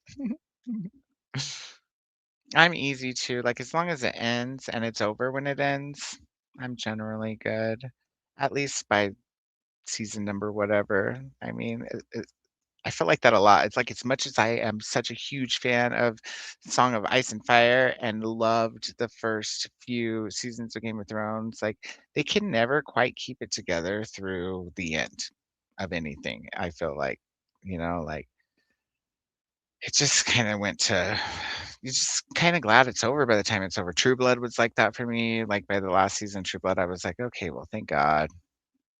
I was also really upset with them too when they went off the books as far they're always a little off the books, but it always followed the, like, main plot line and just added extra gore and extra juice and extra maybe changed a couple things in the sense of how scary or dramatic or serious it might have been because the Sookie books are cutesy, Um, but, ooh, it pissed me off when they went off of the skeletal structure itself and just like defied the book. In other words, like that's one thing generally cannot handle. The Mist is a great example if you've ever read and seen The Mist by Stephen King, and a lot of people love the movie. But it's one of those like opposite of the happenings in the book, not just different, but quite literally the one thing the book said doesn't happen. I'm like, well, there's that one thing that never happened and explicitly said it never happened. I just can't get past that sometimes. Oh my goodness. Hey Bella, how are you? Good morning. So good to see you. How was your sleep? I'm gonna study some, read some, and then head to work. Sounds like a full day. I hope that you're studying and reading. You can hang out for that and that it goes well. And I hope work goes by fast. If there was my clarification, yes, Courtney, we don't watch all of it. Cynthia. Belle says, if you want YA queer fantasy books, Aiden Thomas. You might have heard of him, writes good queer books. Okay, awesome. Let's see. Aiden Thomas. Sounds familiar, but I don't think they are on my radar. Is there a recommended first pick um, by Aiden Thomas? Um, Christy says, was it a vow in vengeance? Was what a vow in vengeance?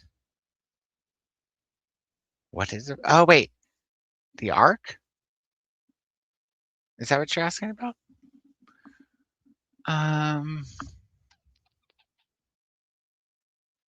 you talking about the NetGalley Ark I said I might have gotten? It doesn't sound familiar, but maybe. Oh, look, I got approved for another book. Ah. Just collecting them.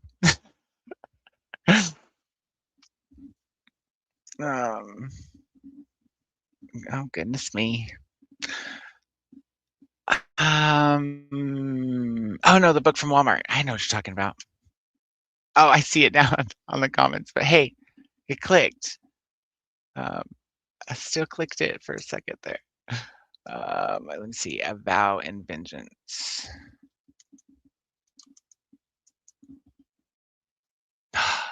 Ooh, maybe.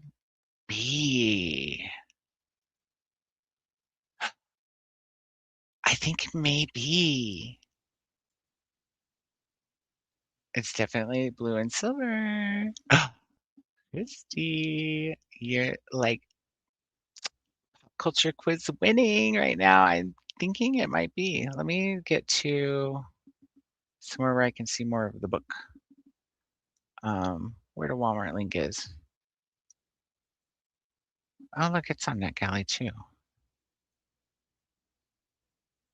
But not for request anymore. It came out in January. Dadgummit. I just want to see it closer. I had to just peek at the synopsis. Actually, look up the synopsis. And that's how I knew it was Polly.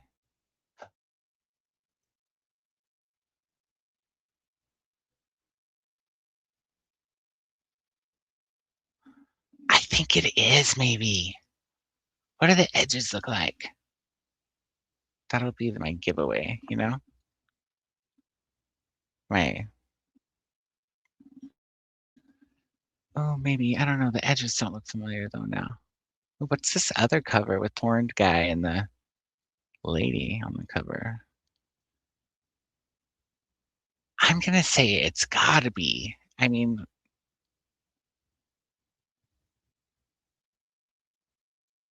because also the Immortals sounds familiar. It's two guys and a girl, right?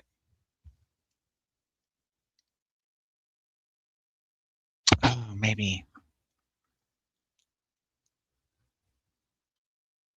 Sexy, action-packed, and unputdownable. Yeah.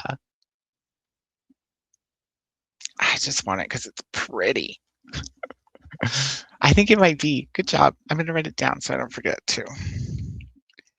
And then I might just like hit Walmart up tomorrow and just confirm that. But I think you're right. Good job. Thank you so much, friend. Y'all make it too easy on me. See, I've only read Sunbear Trials, and that is trans queer, says Bella. Why does that sound familiar? Sunbear Trials. So let's see, Vow and Vengeance is Polly. And Sunbear Trials is trans. That sounds so familiar. Somebody was reading that, or maybe it was just like ever popular for a minute, maybe. Oh, then I don't have to lean forward to type, which is always nice.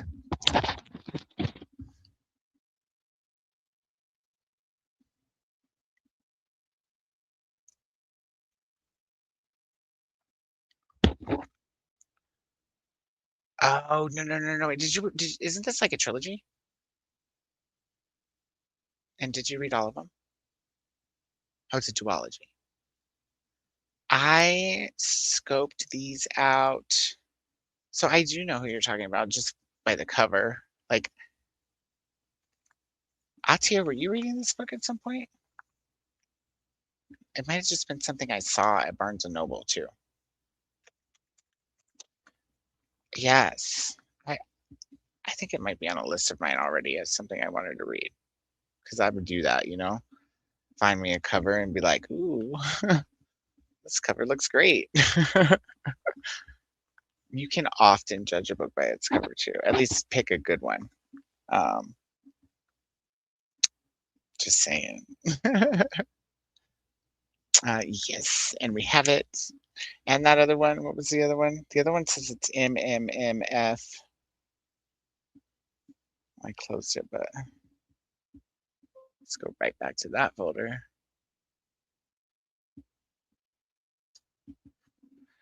Portal to Pleasure. Yes. My phone's gallery is full of pictures of books I've taken while shopping. I have to add them to BookMori. I haven't heard of BookMori. I'll have to look that up. And Storygraph before my memory fills. I love that. It's BookMori. Or is it pronounced BookMori?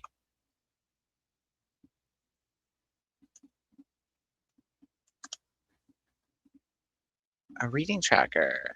Oh, it's an app.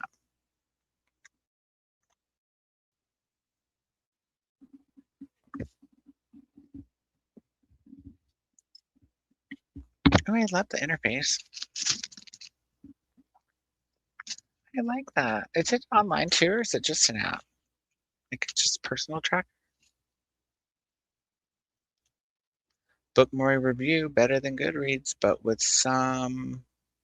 The title's cut off. Reading tracker, notes, and goal manager.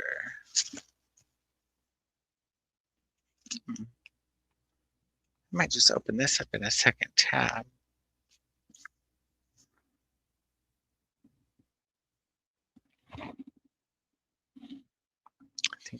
I think Indy just climbed out of a closet or something. I heard some boxes shuffling.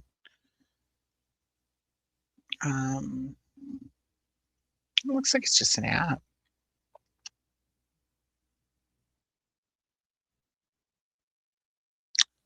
Yeah, for Android and iOS. Huh.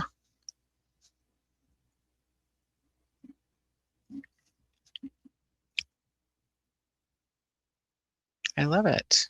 Let me open this up and I'll check it out here after a little while. Maybe I'll just download it for Android and check it out that way. What I need is, like, I feel like the only way I'm ever gonna be able to like update Goodreads accurately, because I'm a Virgo and that's a thing, will be to go through the past year's sprints and figure out what I was reading. For some months I know what I read, just not in what order. Ooh, but I have missed so many books at this point now that I just thinking about it makes my brain hurt. And thinking about putting them in there without dates makes my brain hurt even worse. Because the whole Virgo thing, I'm either going to have to get over it and just put them in saying I've read them without dates. Which sucks. I guess I could just put the year. Or just always be missing those ones until they pop up and I add them as I go. I don't know. Bella says, I know V. Schwab confirmed Victor in Vicious is Ace, and the MC in Don't Let the Forest In. I just got this book. Okay, so I have a copy of that. It's Ace. Okay, cool. And that's a fairly short book, isn't it, as well? Vicious, V. Schwab. Is that part of a series or is it standalone? I haven't read any V. Schwab yet. I have a couple things. Don't Let the Forest In. Totally just picked that up not long ago on Kindle. I just have always liked that cover.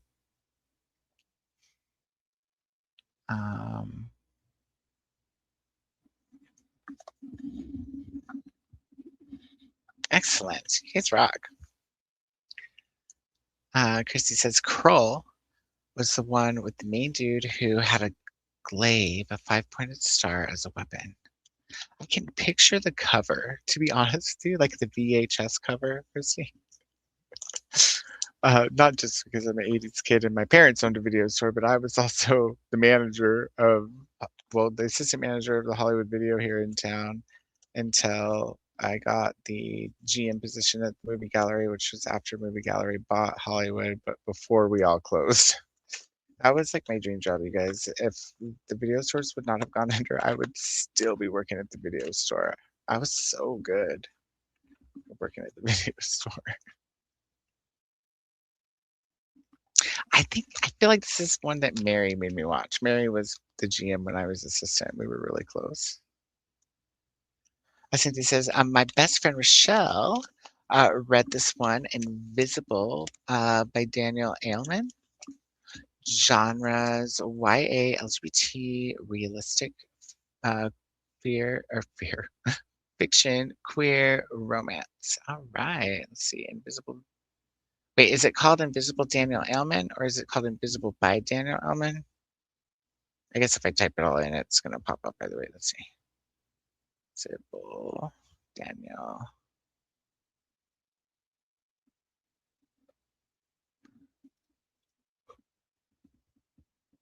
Ehlman. All right.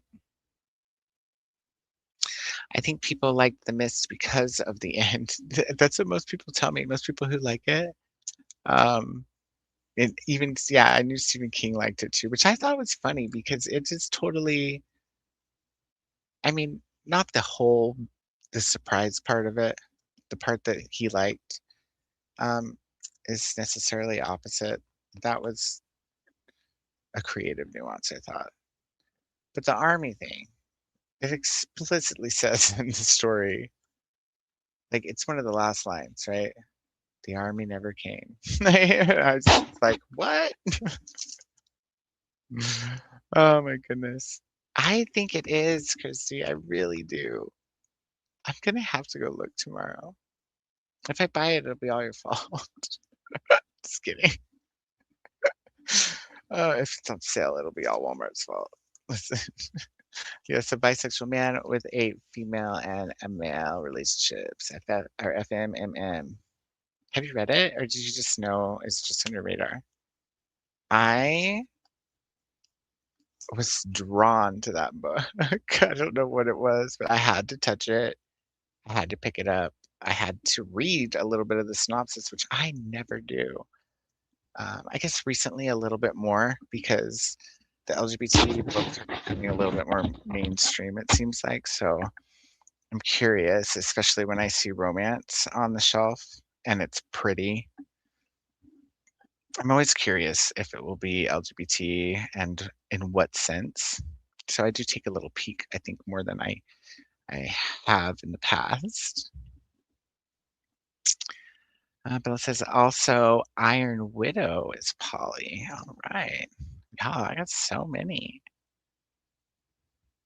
recommendations. I love this. And who is Iron Widow by? Is it the same author as Sunbearer? Duology, I've only read book 1, but I'm about to start book 2. Okay, cool. So you liked book 1, I'm assuming. I want to read The Prince and the Dressmaker, which is about Prince Sebastian and his love of wearing dresses and hitting the town. It's a YA graphic novel. That sounds interesting too. The Prince and the Dressmaker.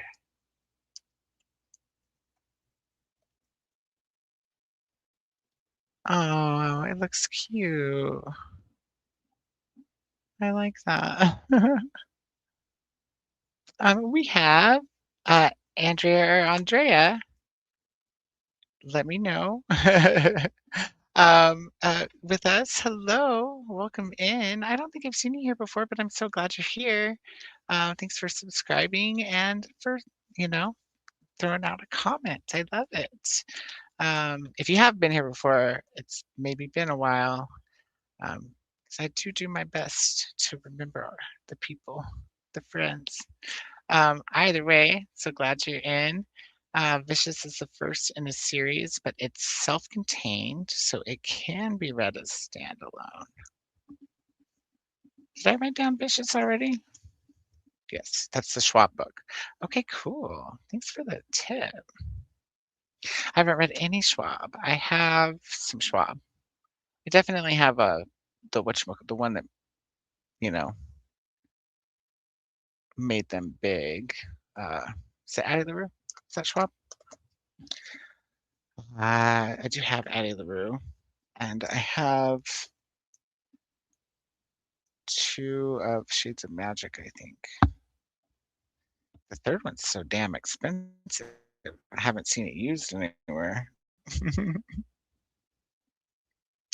And Chrissy says, I think I remember you mentioning last week the blue book. It might have been. I know I mentioned it before. The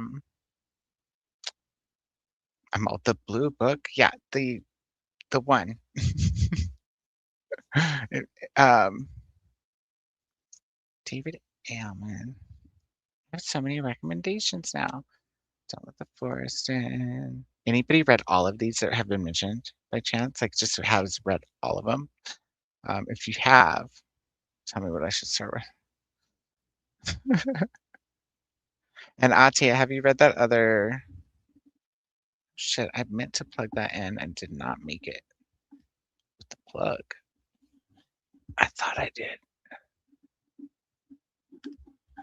Is it died? Oh no, it's still alive. Oh, maybe I gave up because I was like, the chairs on it and it was too much work or something. Where the hell's the other end of it? Oh, right. It's still alive.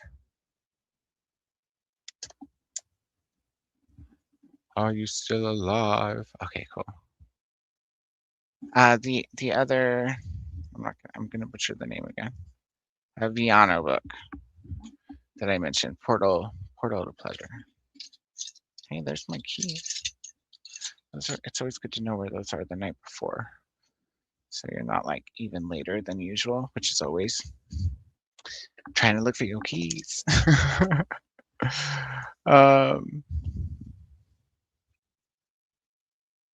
I'm going to bed now. Good night. Thanks for hosting. Iron Widow is by Zyron J. Zhao. Where did I put Iron Widow so I could put it the same spot? Let's see, Iron Widow. Got it. I freaking love that book. All right. I for sure trust your opinion too. So this might have climbed up the list a little bit. Right up there with the blue one. Damn it, why am I having a brain loss?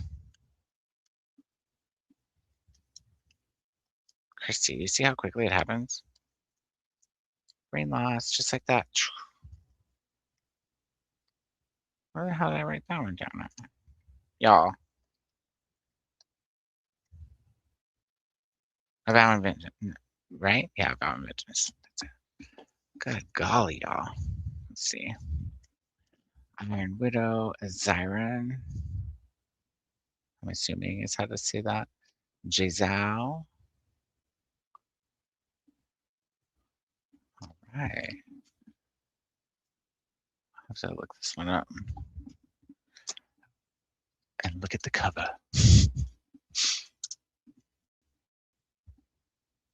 Ooh, pretty cover. Ooh, Chinese history, mecha action, feminist themes, young woman seeks revenge in a patriarchal society that uses girls as concubine pilots to power giant robots. Oh my goodness, that sounds quite original and interesting. Cover's pretty too. I love sunset colored stuff. Book 1 of 2, or 2 so far.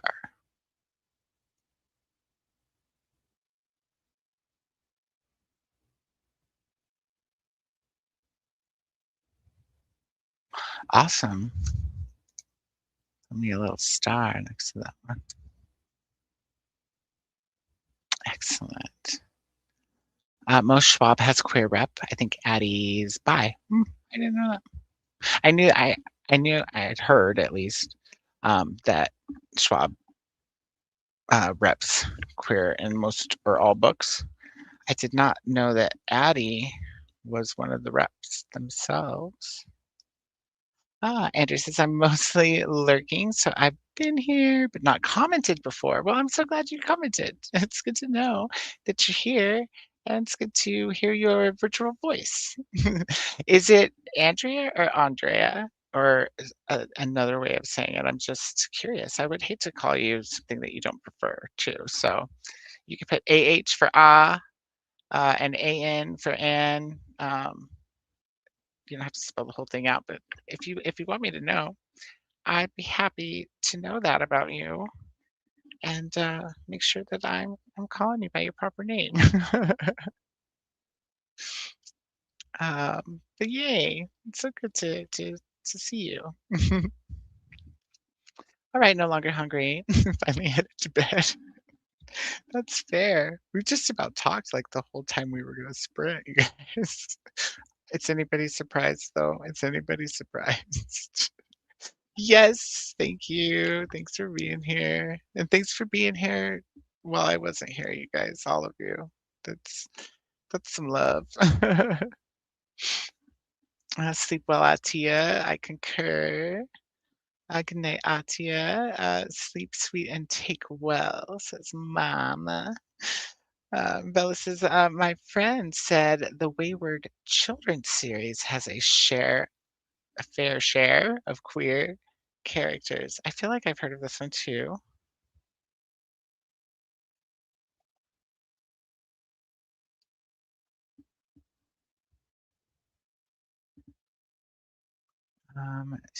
Shannon McGuire or Shannon? Shannon or Shannon?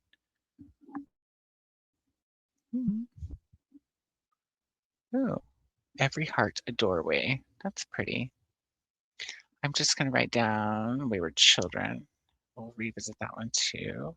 Awesome. I'm going to have to rewrite these on an actual piece of paper. I wasn't expecting to get so many recs that I'd be like covered here on my little HP. I don't know what this is for. Warranty and technical support. Well, hopefully it's for something old. Probably don't matter. Also, I fell in love with Hope is Queer. Hope is Queer.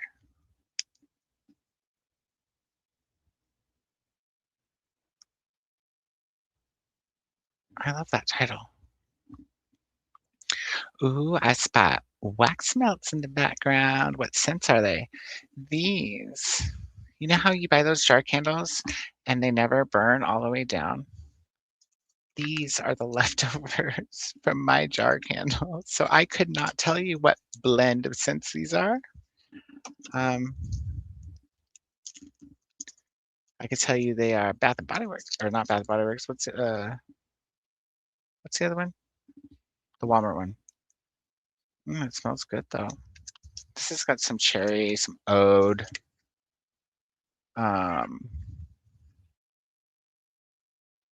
Better Homes and Gardens. That's what I was trying to think of.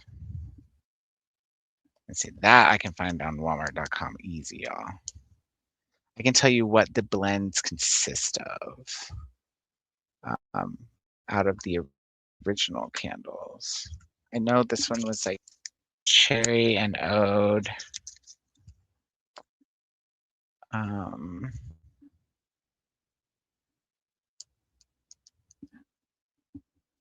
Some Walmart. I'm trying to search, and you are trying to offer me pharmacy, please.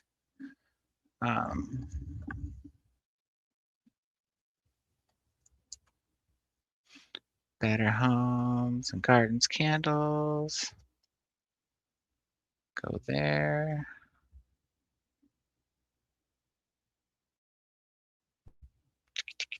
It's taking its sweet time. Okay, so the ones that I bought a lot were the salted coconut and mahogany. I love that one. I love the magnolia and daylily one. Some of them might be like the equivalent of out of print, because they do shuffle them around sometimes. But this one, leathered amber, warm leathered amber. Sorry, is one that I used to buy a lot. Amber and saffron. Um, where's that cherry one? Cashmere and teak I've bought before. I like the earthy, like earthy scents is usually what I go for. Sandalwood and cashmere I've had before. Salted coconut mahogany. That was a good one.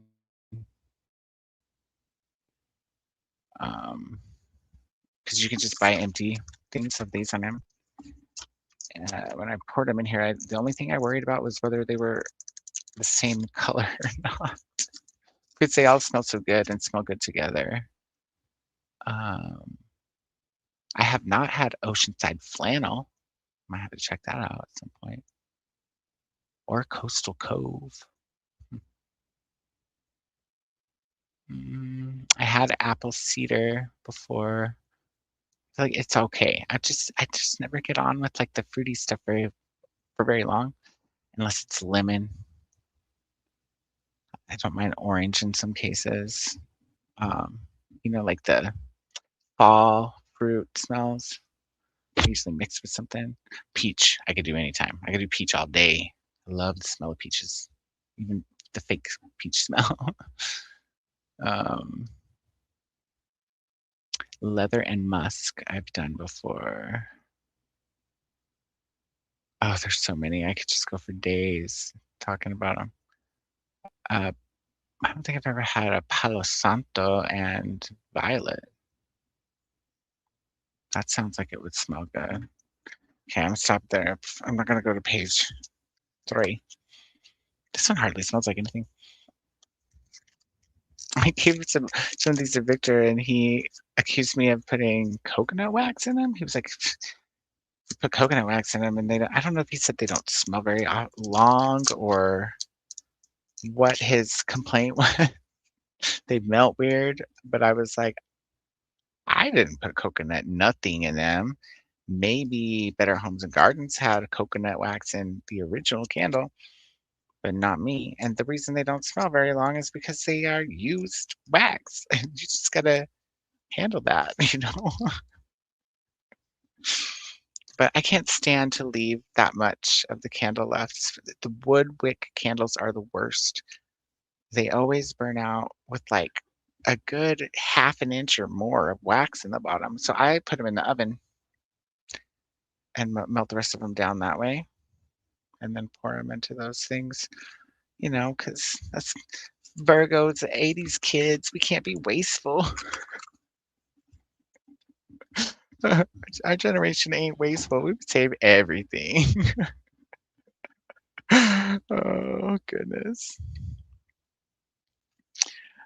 Christy says, I have to go to bed. I don't want to, but I must. I need to be up and able to buy event tickets. Ooh, what event? At 8:30, tickets that typically sell out in 3 minutes. Oh, a crafting event. Oh, how fun. And it's insane. Well, I hope you have a blast. I hope you get up nice and easy. All the ticketing, purchasing goes really well, and you have a blast at your event. That's exciting. And have a good sleep, Christy. Thank you for being here. I appreciate it. Bella says, okay, my friend sent me a lot, so I will rapid fire them. Ooh, okay, cool. What I'm going to do in the case of this one, since there's so many, I'm not going to try to handwrite them. I'm going to read them out loud, but I'm going to screenshot the masses so that I can have them all here to write down later. Perfect. All right. don't open up over my friends. Up on there's 3 of them. Like, gee, gosh, snip and sketch. Boys Run the Riot is an interesting FTM manga. Magnus Chase. The last 2 especially. Okay, what's a Magnus Chase? The picture of Dorian Gray is more covert. That's classic. I have that book. That's a long though, right? Or maybe not super long, but long and classic. You know how that is. It makes it extra long or longer than it is. And then also Confessions of a Shy Baker, another manga. Okay. Our Not So Lovely Planet Travel Guide. Love that. Another manga. If webcomics are fine, I actually have read Castle Swimmer and I have the second one as an arc. I plan on reading it. I really enjoy Castle Swimmer, actually. I'm hoping the third one is still available to request as an arc because I have not done that because I have not read the second one and reviewed it, and I feel guilty when I stack the same author or the same series like that. But I am familiar with Castle Swimmer. I thought it was cute. It's one of the first like younger audience gay books that I read. That and that Small Town Pride I read with Jean, which was a middle grade. Those always interest me too because you know they didn't. Those were not a thing when I was that age at all. And so the first time I was just like, I need to know what these look like, you know, what they contain, and I was just so curious, and I just love it. I love it, love it, love it. I was trying to see part 3, but it didn't pop up. Oh, it didn't pop up because I was searching my shelf instead of the available. So Swimmer 3.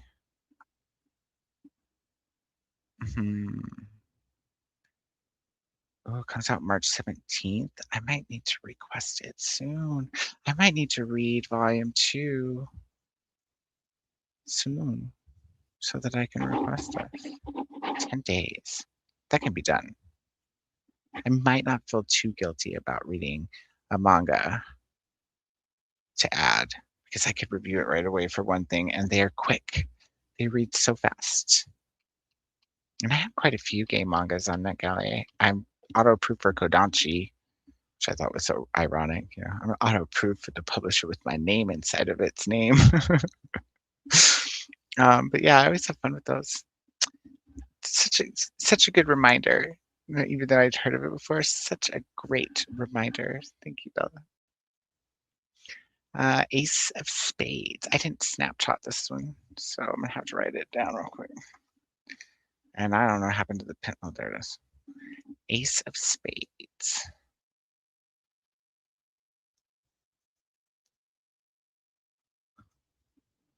Awesome, Rex, everybody.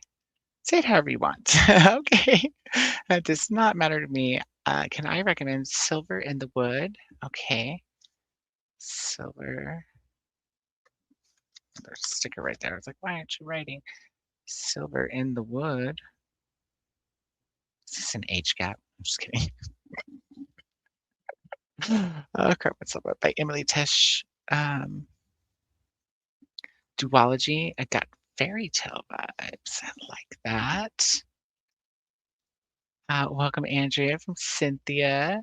I was the same way. I didn't think I would comment when I found the live sprinting chats. I met Koda and the besties, and now I can't stop commenting. I love the chatty parts. I love that you love the chatty parts because so do I. Oh, I love the love too. I couldn't figure out how to chat because I watch on my television. Then it hit me. So I have my laptop here on mute. I do the same thing. If I don't have my laptop going, I chat on my phone and cast it to the TV because then it like auto mutes, you know. Still uses the app, but I do the same thing, Flo. When I'm in the the chatty off-screen part of things. Sometimes I have the same stream, like my stream up here where I can chat just in case I need to click a link or something because you can't click them from back here in StreamYard. Bill says, I'm 95% sure The Dark Part of the Forest by Holly Black. And that, correct me if I'm wrong, that is like the one standalone, right? That's not part of the Prince and Queen and everything, or the what's the one that I have? Because Jane has one series and I have two out of the Tithe series. Haven't read her yet. But The Dark Part of the Forest, and that's one that Jane doesn't have because we were trying to collect the series that she had a few out of first, which was like Prince. Is it Cruel Prince or Prince of Cruelty or something like that? I want to say something Queen and something King. But like the whole deck is there, the whole royal flush anyway. Dark Part of the Forest. I feel like this is the one that was standalone. I can almost picture the cover in my mind. Green and white. Excellent, excellent. Sleep sweet and take well, Christy. Yes. Good night, Christy. Hope you get those tickets. Same. I don't think Dorian is too long. It says Mama. And I found it easy to read. Okay, cool. There's like one chapter that feels like it takes a year to finish. But other than that, I'd say it's an easy, quick read. Maybe I just thought it was big because I think I have the Barnes & Noble edition, if I'm right. And you know, I don't ever think about it, but I think they always have like a grip of extra content in the front or the back as well. So maybe that's what's going on. That, and I always consider a classic to be at least 1.5 times its length in effort. You know what I mean? Depends on how old it is, I guess. I have read some classics that aren't too wordy, classic-y wordy.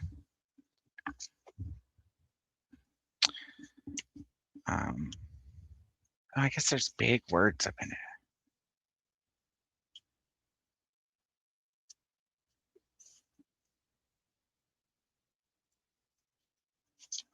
Oh, and there is endnotes.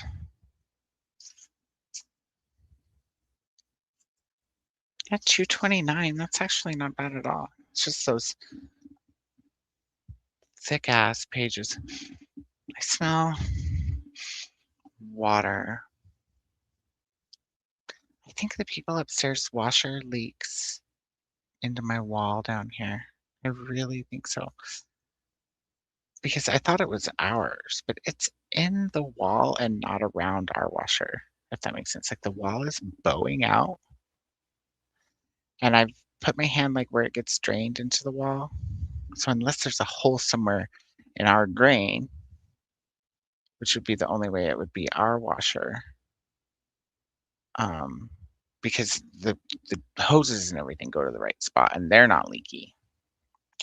But the wall's starting to bow out, and I have to get this house in order before I can call my landlord and be like, hey, I need you to come look at this, you know what I mean? But with that being said, it's not always when we do laundry that I can smell it growing or whatever you want to call it, the water issue. So I'm wondering if it might be them leaking all the way down here, which would be excellent for me, because my landlord's cool. Should almost definitely offer me some money off the rent for such a travesty have taken place. Thanks for the welcome, Cynthia from Andrea. Yes, we have a friendly crowd here. Imagine finally speaking with us. It's so much fun to meet a new friend and know. I clicked it. The internet's being fuddy now. There we go. To Didi, I read Dracula and Frankenstein recently, so Dorian is next. Excellent. I have not read Dracula yet. I have it. I heard that it was a quick read because of the epistolary format. I've read Frankenstein, but only, I think, the newer edit. They're both old as shit, but not the original edit, but the newer edit. You know how there's two texts, and my copy only has that version, or I probably would have read it at the same time because they're shorter. I really liked Frankenstein. It's kind of eye-opening. People are creeps, right? Like, it's a person that's actually the monster stories. Didi says, Cynthia, I have both on my list. I'll probably do Frankenstein or Dracula later in the year with a Dracula Daily. Are you going to do Dracula Daily? What day of the year does it start? I've heard of, this is the one where you read like the days as they are the dates, right? I would totally do that. That does not sound like something that would be overly challenging, just enough to be doable. Mom. Bella says, I know the poet we are reading this month for BSD was lesbian, and one or two of her poems are about queer love. Okay, cool. I know where to look that up. I do not read enough poetry either. I collect a lot of it, and I love to go watch live poetry, like poetry slams and beat poetry. It's so entertaining for me, like just as entertaining as a concert in a lot of ways. We used to have they called it a poetry slam, right? Once a year here. And the guy who runs it hasn't done it for, I want to say 2 or 3 years now. But I love going to those events. Are these?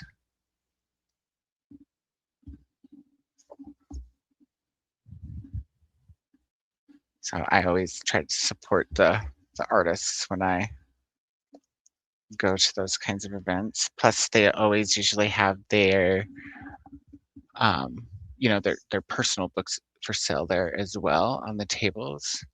And one of my favorites, I don't know if I have it sitting here within reach. One of my favorite poets, though, that I've seen locally is from Utah. And fantastic. I came across, their name is Nico Wilkinson. I wonder what pile that's in. I'll have to find that on the sprint. We'll still do a sprint, even though I've talked so much. Get y'all going. Is somebody starting right at 4 though? Maybe I should double check that too. We don't want to overflow into somebody else's stuff. I think Lexi starts, actually, if I remember correctly. So we might need to go to sprint, guys, or we might not be able to do another one. Sometimes I forget I'm not always, a free running spirit. Not always flying like a bird and shit over here. Hey, Courtney's back. Woo, woo, woo. Just in time. I think we're going to go for a sprint. But just a short one because we got Lexi coming back. It's going to be like Nicole told y'all. It's going to be like a potty break sprint because y'all are going to want to chat for a little bit when we come back. So let's see. We've got 23 minutes until Lexi starts. Let me pull up the thing. The March Madness thing. If you guys are not on the playlist and you are planning on sprinting after 6 a.m. Eastern, the playlist is linked below. Click on it. It's going to take you to this sprint. Okay, because Christina is so cool about making sure the active sprint's at the top of the list. The cooler part is when this ends, you'll go right to the next sprint. So it'll be easy peasy, lemon squeezy. And we love some Lexi. Lexi's fun. Courtney says, so my friend wants to go to an event where you bring your book and pay $25 to bedazzle it. It includes the supplies. I wonder if that's worth it. For me, it would have to be a book I had 2 copies of, I think. just too OCD, anal retentive Virgo to be just bedazzling any book, you know? Plus, I'm too OCD, ADHD to not over bedazzle a book accidentally. So I would go maybe just have to take precaution. Is there booze included with the $25? That's my main question. If there's a drink included in that $25, 2 drinks, even better, it might be worth it. It might be worth just the experience and the drinks. Because with prepaid drinks, you don't got a tip, so you get more for your money. Courtney, I sent you a message on. I almost said it MSG. Message on Insta. Have you seen it yet? No booze. Ooh, tough choice, Courtney. Wait, no booze there, or you're on no booze right now, or no booze there? Ooh, tough choice. Yes, do it, Courtney. I did it with my book club, and it was really fun. Well, there you go. See? Hey, hey, hey. Gonna check the IG. Koda, ours included a boba milk tea. That works. I mean, at least you're getting your whistle wet. Flo says my book club had a bedazzle party. Supplies were provided only. Money spent was potluck. I didn't go though. Oh, I would not have missed a potluck. Y'all know potluck, like a food potluck, right? I'd have been there. I'd have been there. Like, don't get your bedazzle in my food now. I'm gonna try to eat this without breaking the tooth and get seconds. All right, we're gonna go to our last sprint, and then I have to release you to the Lexi, but we'll be back. We'll chat just a little bit more before the night is over. Let me get the timer back up. We'll go for, let's see, we have 20 minutes. Should we go 10 or 15, which means we would chat for 10 or 5. Right? Right. Think about that hard. Quickly tell me what you're thinking, or much less. And no booze there. And I don't have any books I like enough to pay to be just bedazzled. I'd rather diamond paint. Ooh, that would look prettier too, right? Like just save all those extra beads you end up with until you have enough to diamond paint by hand your whole favorite book.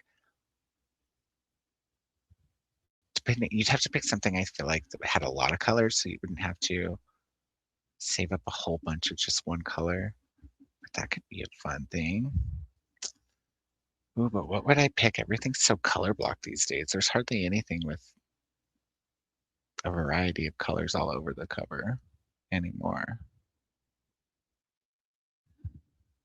Y'all think about what y'all would bedazzle or diamond paint as far as book covers go that you own, and whether or not you have 2 copies, and whether or not that's important. And we'll have just a little fun thing to chat about when we come back. Nobody's answered, so I'm gonna say let's go. Ooh, 42. Let's go 10 minutes, and we'll have 8 minutes to chat it up at the end. And everybody can have a quick potty break, maybe a wine refill.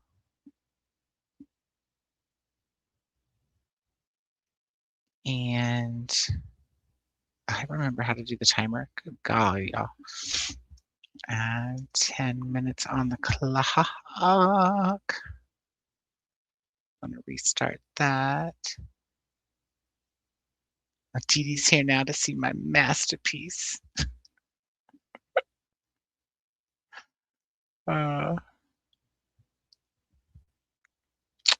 Okay, friends. This will be the last potty break on this channel, and we will all chat for a minute and go to Lexi's. Hope you're all here when we get back, since it's only going to be 10 minutes, and if not, good night now to you, and thank you for being here, for staying. If you were one of the amazing people that stayed, not that not everybody is amazing, you guys all are. And if so, I'll see you in 10 minutes. I'll have my nightcap on. Let's go. Happy sprinter or potty break.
couldn't find my mouse.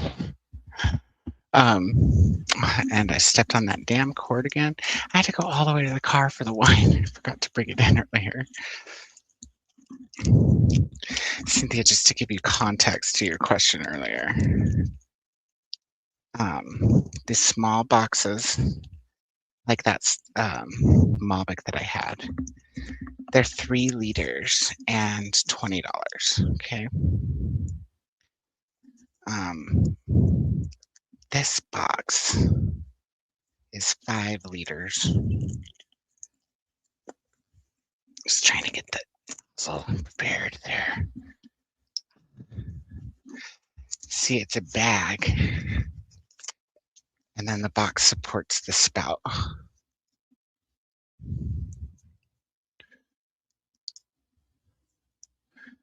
How to drink wine like White Class 101.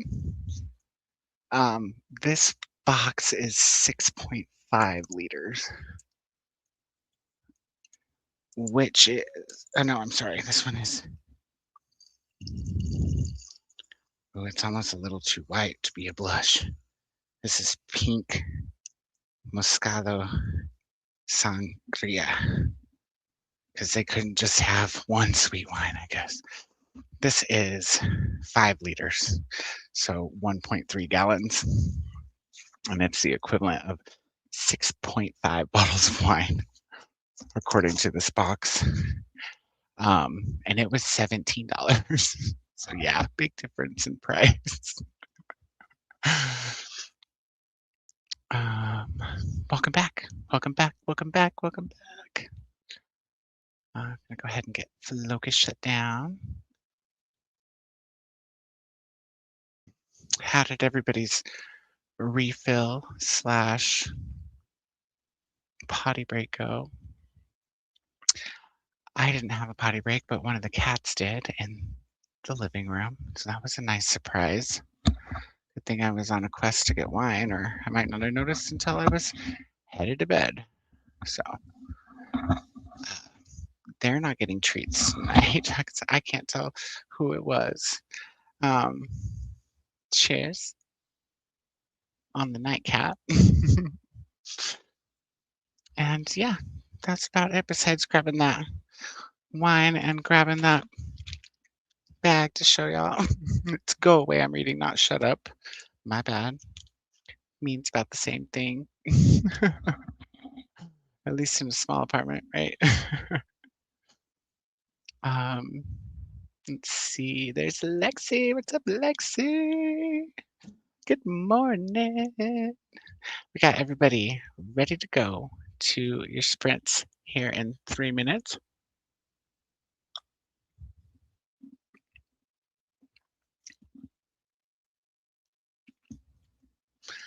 This one's not the best. It's not the worst. It's just not very winey. Where's the wine? It's the sangria was better, like the really sweet red sangria that I didn't care for that much. It was better than this, but it'll do. It'll last a long time. It'll last even longer if it's not delicious, right? What is the alcohol content on this bitch? Hey, it's gluten-free. How about that? It doesn't say. It doesn't say the percentage that I can see anywhere. But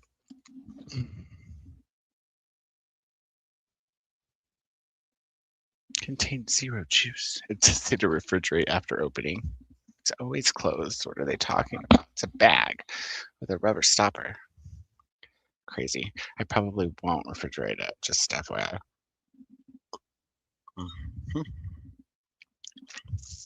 It'll work.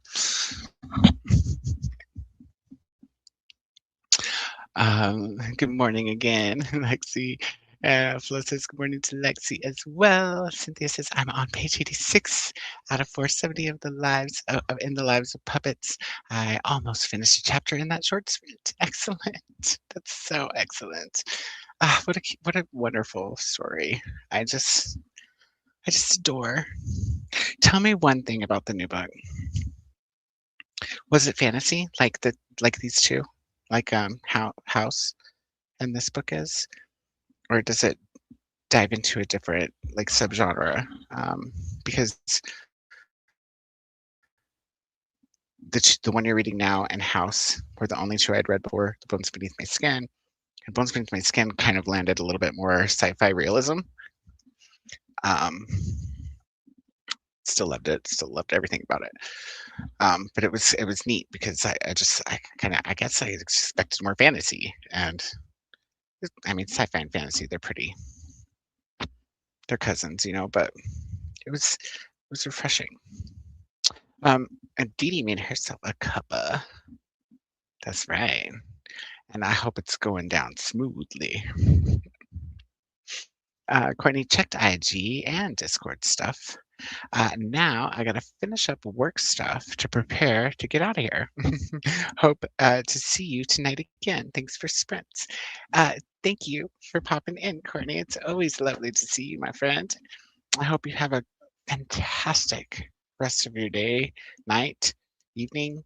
Hope you get some sleep if that's on the docket, and I hope I'll see you too. Perfect, Courtney. I'll add you so you can have access to all the things, says Didi. Ooh, I love the way this conversation is alluding. And Cynthia says, no, it's very different from Cerulean and Life of Puppets. Okay, awesome. I'm excited for that. I did not write my sprints. I write my sprints. I did not write my reviews. I talked the whole time. I don't know if I'll have time now. It's 4. I could try, but I do have to get up in the morning with Jane too. Not super early, but her mom might be coming over to chat with us as well, so I might not try tonight. But tomorrow is a new day. I do not have to work tomorrow because it is Saturday. My kid's going to be at theater all the day. I do have projects to do to finish up, but I can make time for those 2 reviews and maybe read Castle Swimmer 2 and do that one as well so that I can request that as well. These are the plans. Will I do it? We don't have faith, but it will be a fun surprise if I do. And that's where we're landing. It's now 4:01, so I am going to cut us off and send us over to Lexi's. Thank you so much, everybody who hung out tonight, everyone who stuck it through the long, long sprint and chatted it up here at the end. I just adore all of you and appreciate you all. And I can't wait to do this again. Next Friday, probably be a little bit more chatty. Before that, though, Seriously Serious Sunday. We'll be reading ARCs. I might work on The Witcher in between because I do need to catch up.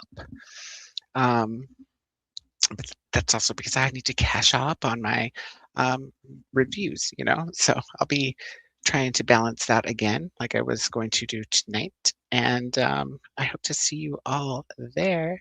I hope that I see you from the chats on the rest of the March Madness sprints going on this weekend. And I hope y'all have a beautiful day or night wherever you are. Yes, thank you. Thank you, Flo. Sci-fi romance, I love that. I really love that. Might go back to sleep. Hey, fair enough. I mean, it is what it is, right? Yes, thank you, Mama. Thanks, Mama. I'll see you later today. I'll be around. Good night to you too. Yes, thank you for being here. You guys are all lovely. I hope to see y'all around the interwebs very shortly. And if not, on Sunday. We'll be starting at the usual time, meaning the late time that I usually start. So 7 p.m. Central, Central Eastern. Hope you'll have a lovely, lovely rest of your day or night. Thank you so much, everybody. Good night or day.